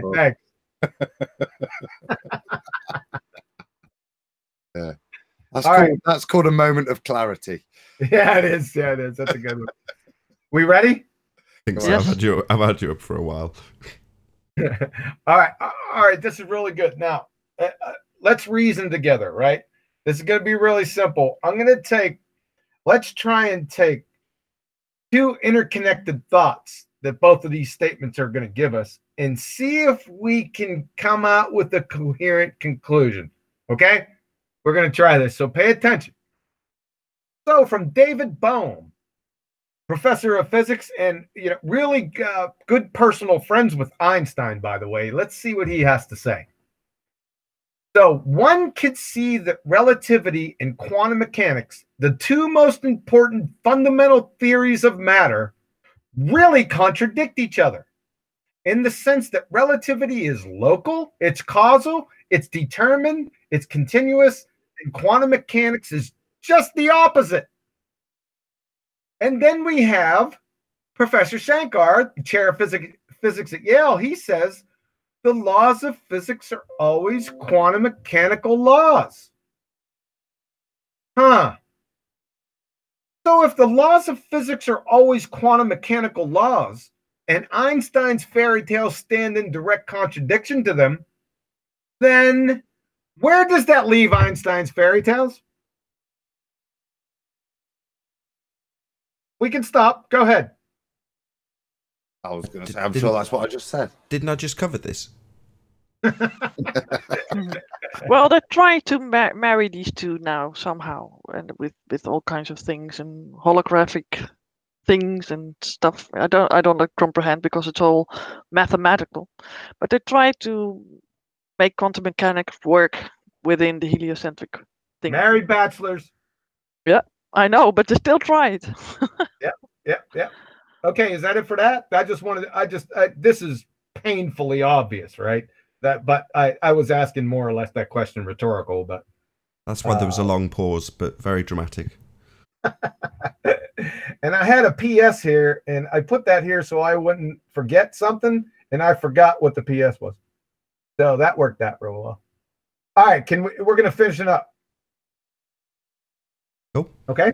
All right. Yeah, let's do it. So let's tie a bow around gravity, both Newtonian Cavendish and Einstein's disheveled offerings, and pulverize them. And we're going to go, let's use Martin Rees, because he's another of these high pseudoscience priests of the ballers. So he was the astronomer royale with cheese, esteemed British cosmologist and astrophysicist. Check this out from Princeton Press. What causes gravity and mass? These questions still baffle all of us. I first read this, I said, what the world? Right? So let me ask you this question. According to Professor Rees, does mass attracting mass cause gravity? Nope. According to Professor Rees, does space-time cause gravity? Nope. What on earth is going on here, people? Why am I even hearing anything about Newtonian mechanics or Einstein? Why with gravity? Somebody, he must not have got the memo, right? The astronomer royale, like, right? Yeah, sure. He must have been sleeping or something. Maybe he was sick. For goodness sakes. Oh, by the way, real scientific theories identify the cause of the effect. Okie dokie. The general theory of relativity is a theory of gravity, right? Allegedly a scientific theory, correct? So, ballers, you have a scientific theory without a cause? That's tantamount to ribeyes without cows and apple pie without apples. You've got nothing. Alice in Wonderland has more veracity. Gravity is merely a description of an effect, not a cause. Thanks for your ear. Have a nice day. Good presentation. I mean, yeah, pummeling gravity is good fun, but as you rightly point out, you just know tomorrow someone will come on and say Cavendish balls is their scientific validity for gravity. It'll never end. Yeah, it'll be Adam. It'll be who? It'll be Tuesday or Wednesday before I revert back. It'll be Adam.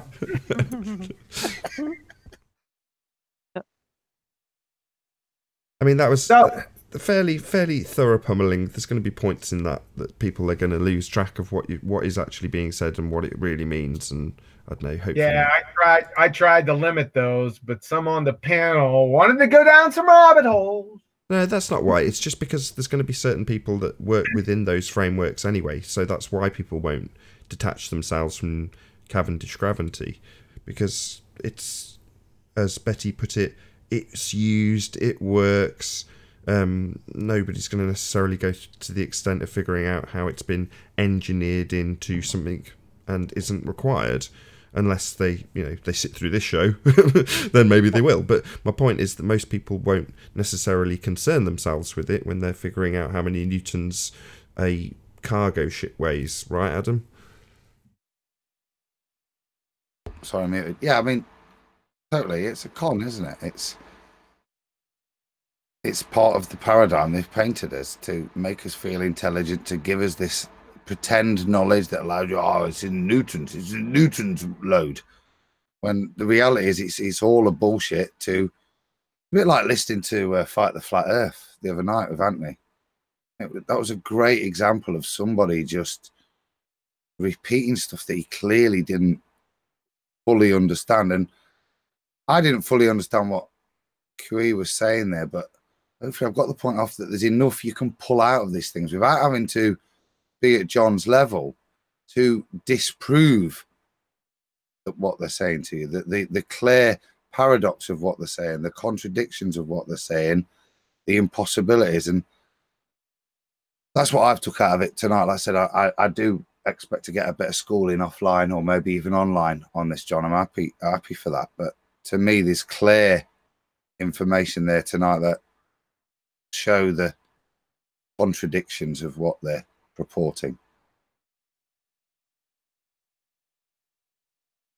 I mean, I'm hoping we'll go through what's been said and hopefully summarise some of the debunkings.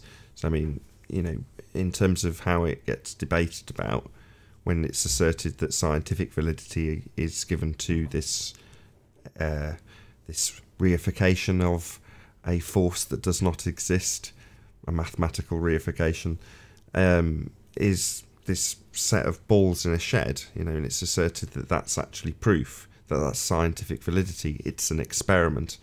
And for me, to round out at least on one of these points, hopefully a few of you pick up on one of the 2 or 3 of the others that John's brought up, and we'll go through those as well. But in terms of Cavendish, it's not an experiment. You know, I can hear the audience groan, but this is the reality. It's not an experiment. You can't manipulate the independent variable to cause the effect that you observe within the apparatus itself. And John had the fuss that is the hypothesis, otherwise known as scientific prediction, when they formulate it. In other words, we've put plenty of ballers to task to get them to detail how it is an experiment and formulate it into a hypothesis. And what you end up with is torsion bar twist. Well, torsion bar twist being the phenomena. Mass attracts mass, right? That is what it is describing. And then when you get them to describe what is actually being manipulated within the apparatus, otherwise known as a quasi-experiment, it's mass. So John put it up on screen earlier. You got if mass, then mass attracts mass. It's an absolute train wreck. The point being that you've not got an observed phenomena. You've not got a valid hypothesis. It's not science. So to assert it as such in the face of, again, John's presentation, which is far more, you know, damning, you know, not to mention the fact that Newton himself decries this whole idea of mass attracting mass. You've got the fact that the current scientists, if you want to accept them on face value within the heliocentric context, is the bending of the fabric of space-time, i.e. not a force. So the whole idea of having this Cavendish force of gravity is complete nonsense. And again, as John has smashed into the middle of next week on this very show, the whole idea of Einsteinian speed limits with light is just, again, a mathematical reification that isn't real. It's just, well, I'll say it again, it's bollocks. But anyway, hopefully someone else. Cavendish, Nathan, for me, having someone that did it at A-level physics and 60 symbols on YouTube, the professors at Nottingham University, as they discuss it, is a great example. Cavendish is not only not an experiment when set up, it's not even necessarily a bloody effect most of the time when set up. You don't even get the effect, never mind have an experiment or anything anywhere near it. It's, for the majority of times, unless you're using polystyrene in a plastic bin, nothing moves. I dig at Slice Arcane. Nothing? No, I don't know. Just some dodgy experiment I saw on YouTube. Not an experiment. I know, thank you. It was. So to me, that's the important bit with it, mate. If even the thing that we're observing within the apparatus isn't necessarily observed each time within the apparatus. Cavendish.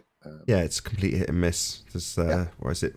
I forgot if it's forehead candles or something like that. There's the guy explaining how there's a student hacking apart some Cavendish quote unquote experiment because he couldn't get the damn thing to work.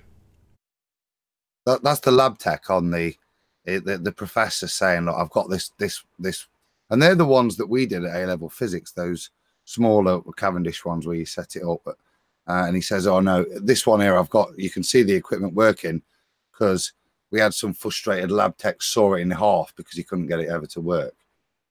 Do you know what I mean? So he shows you inside and out.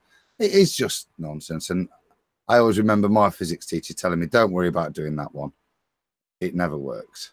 We did the dropping the balls and measuring the balls at 9.8. And when we did Cavendish, don't worry about that one, lads. It never works. Hey, sorry, I was away from the computer and I heard Adam talking. Did you have something for me? Did you ask a question of me, Adam? Yeah, don't worry. Okay, sorry about that. Probably, yeah. Yeah, sorry about that. I was away from the computer. I heard you and I started to run back, and then Nathan, I didn't want to interrupt. So no, I was just trying to get some consistency in terms of purely because it will just come up tomorrow on the debate when somebody gets into the nitty gritty of this. I mean, back in whatever it was, 2015. I was unfamiliar with Cavendish. I'd never heard of it, and then when it was put to me, you know, it seemed absolutely laughable, and I thought, well, no one's ever going to show that as proof of anything. And now when you hear it, you know, almost daily, you know, you just go, I can't quite believe I'm having to argue against this complete poppycock. But you do. And the thing we try and drive home constantly is that it's not an experiment. I've said it 3 times. And it's not an experiment because it doesn't have a valid hypothesis. And experimentation is the testing of a hypothesis. That's what an experiment is. It's a hypothesis test. So if you haven't got a valid hypothesis, and most importantly of all, you haven't got an actual phenomenon to do any research on, you're just creating it in the apparatus, then it's so far removed from actual science, it's untrue. You know, it's just not valid. You know, it wouldn't stand real scrutiny in terms of its adherence to the scientific method. It's not establishing the cause of an effect. You haven't even got an effect. What are you observing? Oh, well, I'm observing the Cavendish experiment, right? So there's no valid hypothesis, and this is often the case. You know, things are asserted to be experimentation when they're not. They're not actually hypothesis tests because there's no valid hypothesis. And in the case of Cavendish, when they try, you know, the best of them try and formulate it into an actual hypothesis, they give you a mathematical formula and then claim that they've got 3 different independent variables, a contradiction in terms, which what drives me up the wall. Well, what's your independent, you know, singular variable? Well, it's this, this, and this. No. One, just one, your presumed cause, and that's it. End of variable. No more. It's just one. But then they'll give you 3 and claim that that's valid because the mathematical formula works out. And it's like, well, it doesn't need a formula. It's supposed to be establishing the cause of an effect. That's what the experiment does, right? Not lend credence to your mathematics, but that's all it really is. But yeah, so you know, a lot of these debunkings for the scientific assertions that are put to gravity are undone by a simple question of, well, what is your phenomena? What are you actually observing here? What are you looking at? What are you trying to establish the cause of? What effect? What exactly are you trying to figure out? And they haven't got anything, right? They've just engineered it into things that occur anyway. Yeah, they're whistling past the graveyard to begin with. Why are they even pulling up Newtonian Cavendish gravity? Their scientific community, it doesn't follow Newtonian or Cavendish gravity. So why are we even they're parroting the wrong pseudoscience. That's what's so funny. So yeah, but they say that it is evolved into from one into the other. It's evolved into it. Yeah. Trigger word, huh? Evolve. Yeah. It's evolved into it. I just don't. You know, we just do it to entertain you guys. So, you know, just continue to come in here and we'll just go ahead and bash you over the head with a shovel again. Mass attracts mass, right? Mass is the cause of mass attracting mass. So bring that on in. I don't know if we'll have a good time with that. Will the struggle get worse as people actually start to adopt the more complex ideas that are the musings of a mathematician in the case of Einstein? Because some of those ideas, yeah, they're no more scientifically valid. There is no experimentation to go along with them. But some of the arguments might be a little bit more elongated if you're talking about more complex ideas. You know, if you're... I agree. I agree with you. But then all you have to do is go back to the hypothesis, to go back to the scientific method. If they want to bring up Einstein and you're unfamiliar with all these concepts, no problem. Scientifically validated, please. Natural phenomena observed, hypothesis. They can't do it. So just stay with the scientific method. You won't go wrong. They have nothing. Right.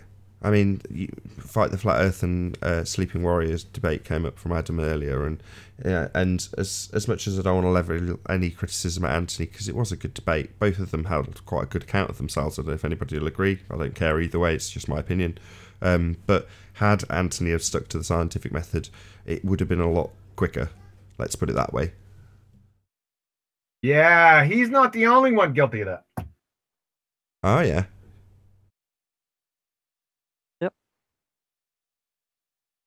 Not mention any names. That's fair enough. Long pause. I won't let it be anymore.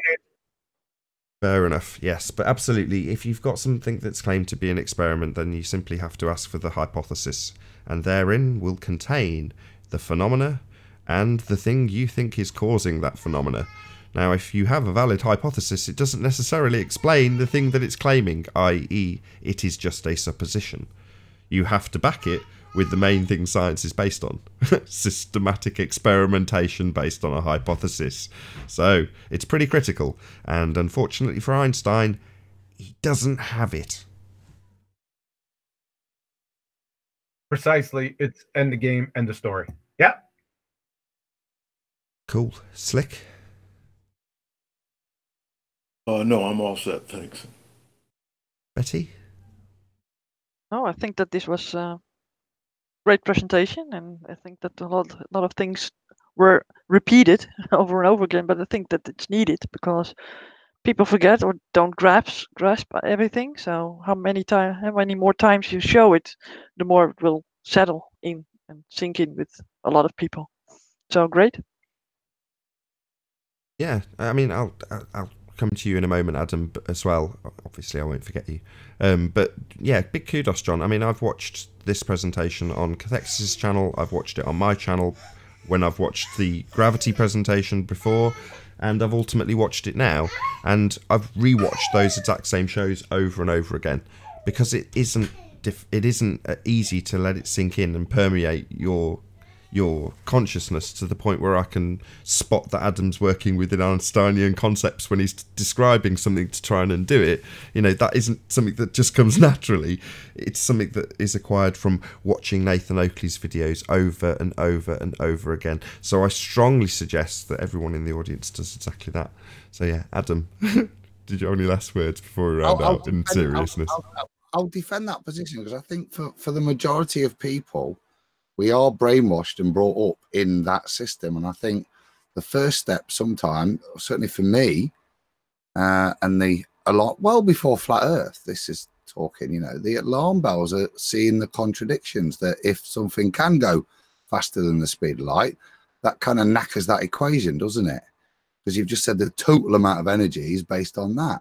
So I'm not apologetic for it. I'm just trying to understand that actually within, you don't necessarily have to have stepped outside of the system to see its corruption. You can see the corruption within the contradictions that it speaks quite happily as a first step. And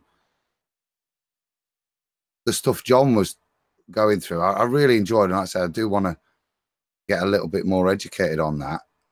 Then allows you to the next step. If you really wanted to take people's arguments apart, I don't think you necessarily, as John's shown tonight, by just sticking to the scientific method. If you're unsure, just stick with that simple process because you can't go wrong because it is validated, tried and tested, that method, and has a meaning. And if you stick to that, it's very hard for their bullshit to get past you. Absolutely. Or from my side of the fence, or anybody who's debating the subject of Flat Earth, simply asking for the adherence to the method. I've never performed the scientific method. I'm no scientist, that I will happily confess. But I can very easily ask, has this that you present to me as fact of what you say been through the method that you claim when you use the word experiment? And if the answer's no, I can say, That's nonsense. That's not science. That's pseudoscience. John, have you got any last words? If not, we'll round out. No, that's it, man. I'm dying of hunger. I'll tell you what. Time. Ciao. Yeah, well, destroying Einstein, Cavendish and Newton is very hungry work. So with that, I will say a huge, massive, enormous thank you to Slick James Johnson, Adam Meakin, Betty Van Velsen and Quantum Eraser for making this Ballbusters possible. And of course, a massive thank you to all of you in the live audience for tuning in, smashing the super chat and hopefully sharing this live Ballbusters. I've been Nathan Oakley. Be sure to check out the nathanoakley.com Flat Earth Debate Forum, and I'll see you all in the next Ballbusters.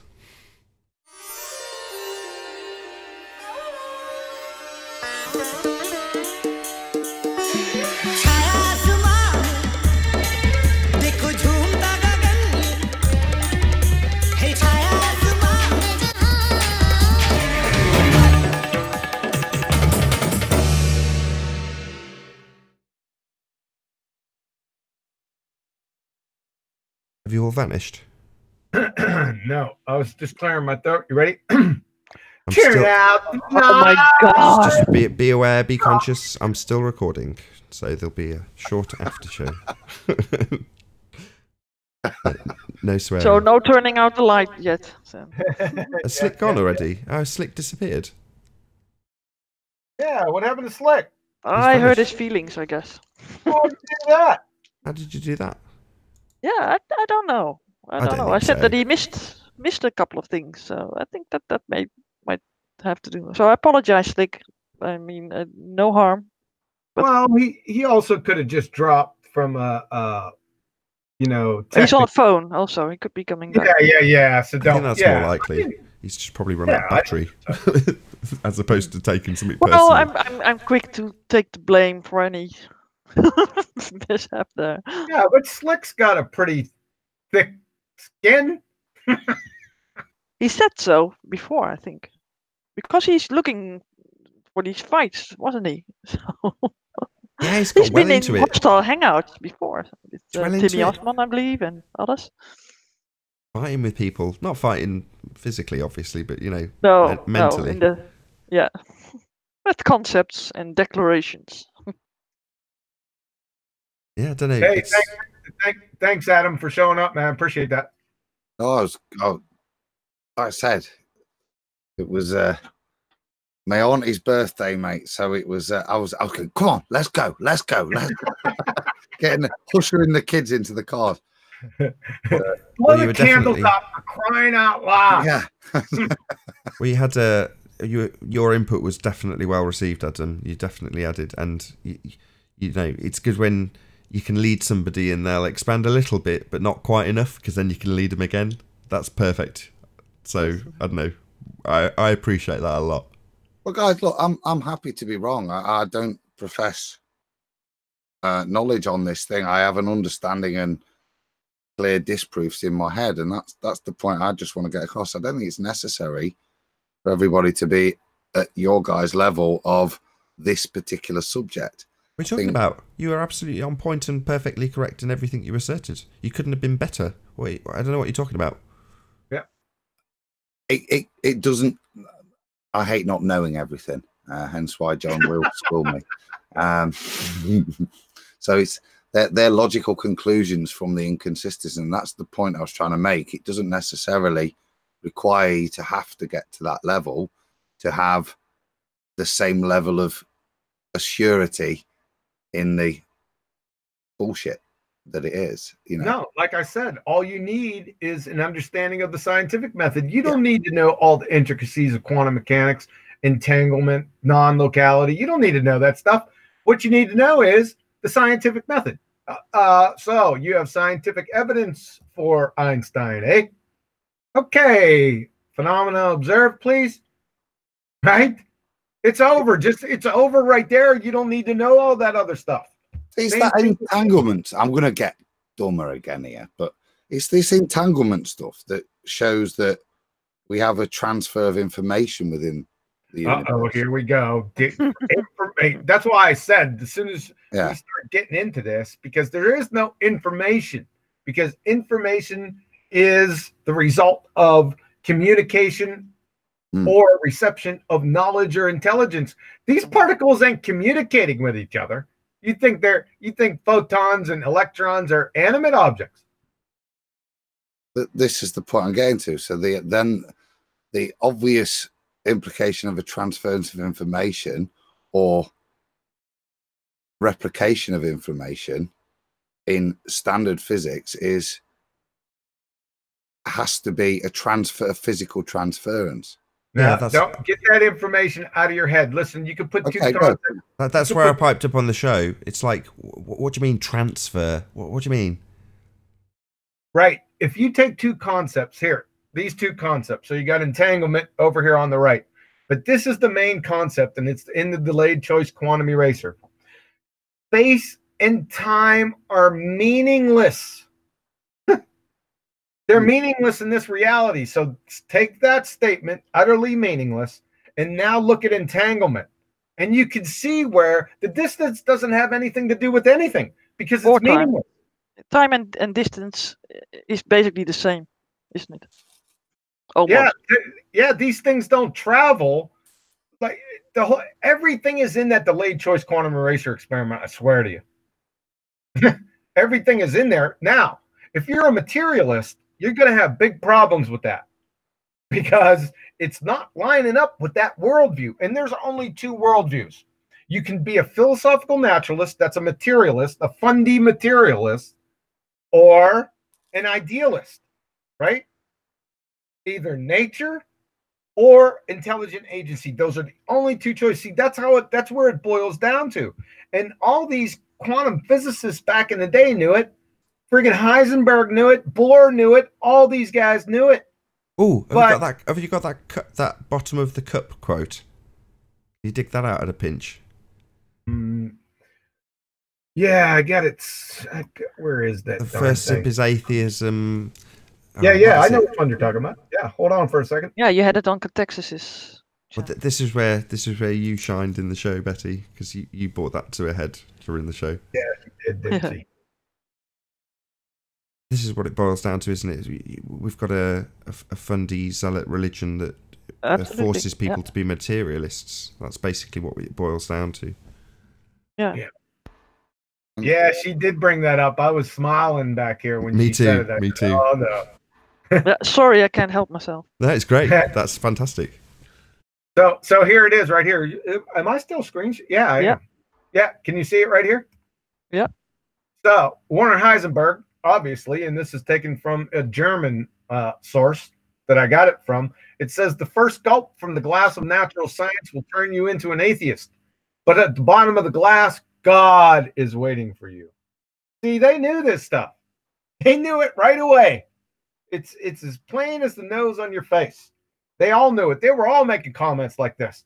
Friggin' Max Planck was making comments like this, right? But you see, they kind of shifted the philosophical ramifications underneath the rug and just started doing equations, right? Because the mathematical formalism of quantum mechanics, there's a lot of it. There's a lot of math. However, that doesn't explain anything. The explanations are what kill this stuff, right? You can describe all day long. That's fine. Any idiot can describe something. You can make up a convention. It doesn't have to be math. You can just make up a convention that says, okay, all they did was backwards engineer. And you made a great point, Adam. That's exactly what they did with that Newtonian crap, the 9.81 meters per second squared. Everyone knows that that's the effect, even though it's bullshit, like I said, but it's somewhere in the vicinity of that. And I don't really care whether it's bullshit or not. The point is that once you have the effect, then you can backward engineer the math, right? Yeah. That's what Schrodinger did. All Schrodinger did when he received his Nobel Prize, all he did was look at all these interference patterns and then just backward engineer them mathematically. Right? That's all he did.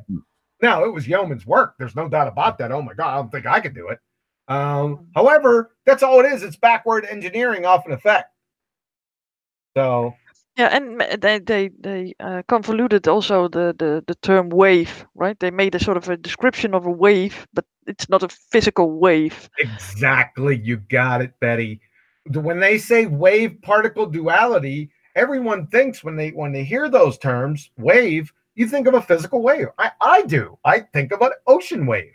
However, that wave particle wave duality, that's not a physical wave. It's particle wave function duality.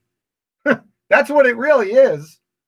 Yeah, but that came up on the show as well, and I was so tempted to clarify it, because you're talking about it in those linguistic way that could lead some asshole in the comments to say, hang on a second, does QE actually think it's a wave now? Because it works that way, and it's like, should I get him to give the explanation for it being a mathematical description when they say wave, or is it so far off the gravity track that it's not worth bringing it up? But now it's on the after show, so who cares? Right. And I went through this quite in depth on the quantum mechanics presentation. It's Quantum Mechanics Explained, Delayed Choice Quantum Eraser. Remember, we went through that because we were talking about diffraction grading and all that stuff and how they came up with the wave and the convention. And they want that because they want everything going through a medium, basically. Well, was that where you were trying to tie it to Schrodinger? That's where I pummeled what's his name, who got the Nobel Prize for electrons and matter having waves, Louis de Broglie. Yeah. Remember that?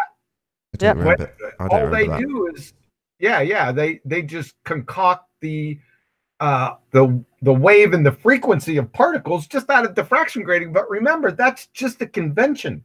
You can't pop reality out of conventions.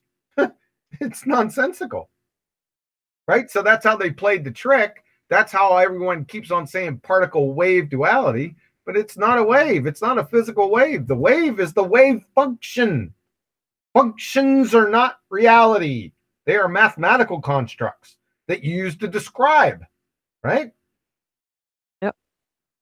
But that makes it more mystical how the whole experiment works. It does. And people don't want to go there because they have to basically think their whole worldview. Yeah, it's based on knowledge, though, isn't it? That's the whole point. Yeah. by a knower. Yeah, exactly. Yeah. Yep, you gotta have a knower. Well, that's why you bringing it up on the show was so poignant, or had John and I smiling, because that's exactly the point, isn't it? It flies in the face of what was it? The physicalism. What's the word? Materialism. Materialism. That's the one. Philosophical naturalism. That is materialism or atheism. Like I said, there's only two choices, and you could put those, and those are the ontological primitives. Ontological. Ontological. The ontological primitives, put those up to people. Say there's only two choices for how we and the universe are here. It's either nature caused it or intelligent agency. And then they say, no, false dichotomy. Okay, give me the third choice. Aliens. Right? Yeah. Right? Well, aliens fall into the intelligent agency category. And moreover, how did the aliens get created? So you're back to the same point, right? You need a creator out of time and space. And that's what quantum mechanics basically, quantum mechanics is screaming that from the hilltops.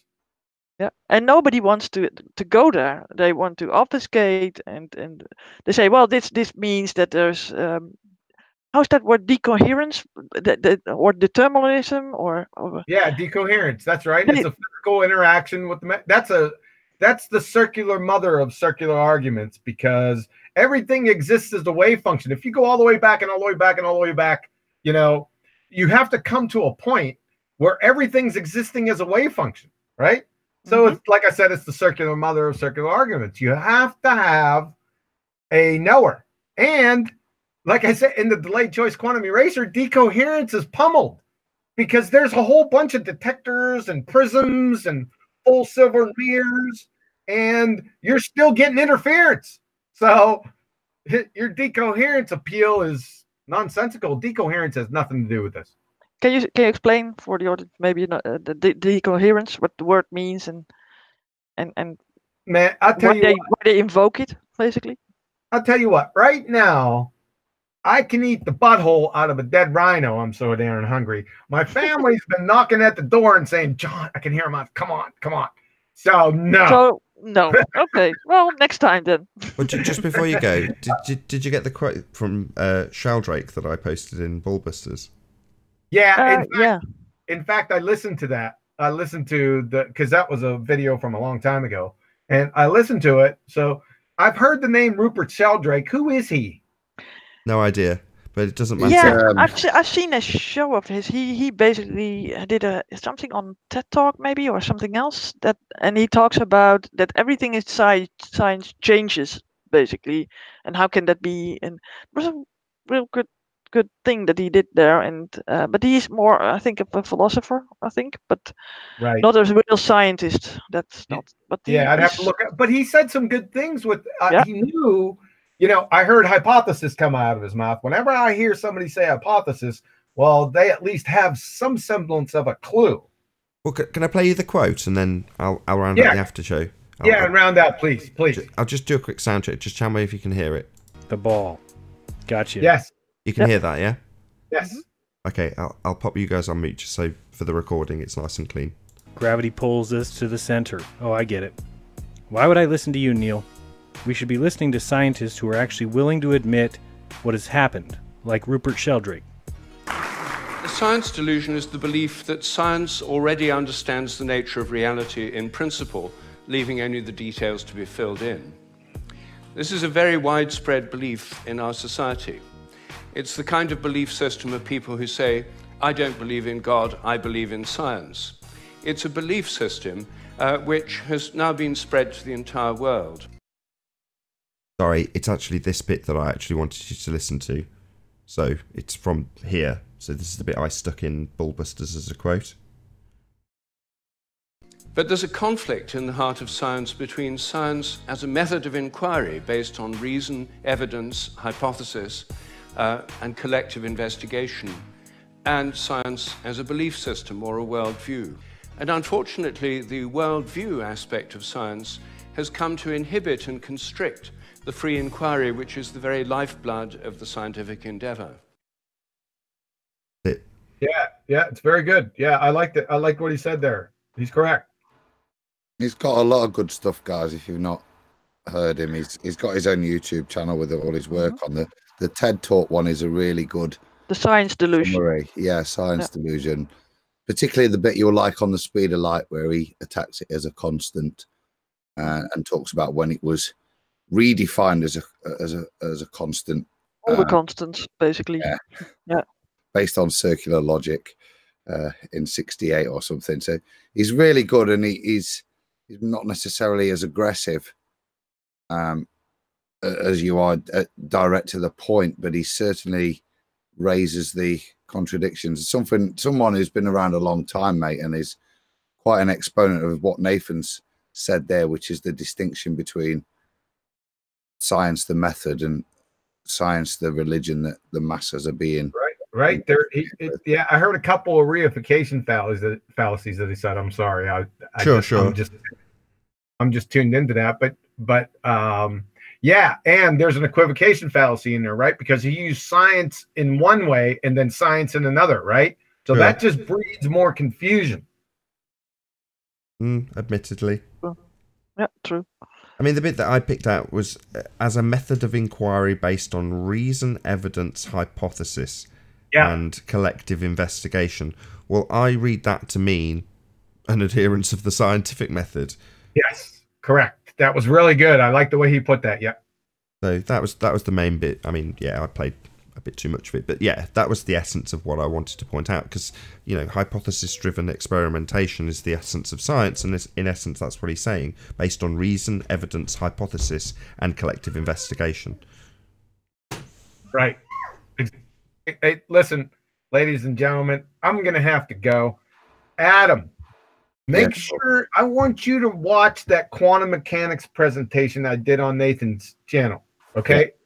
But before we talk, I want you to really pay attention to that thing.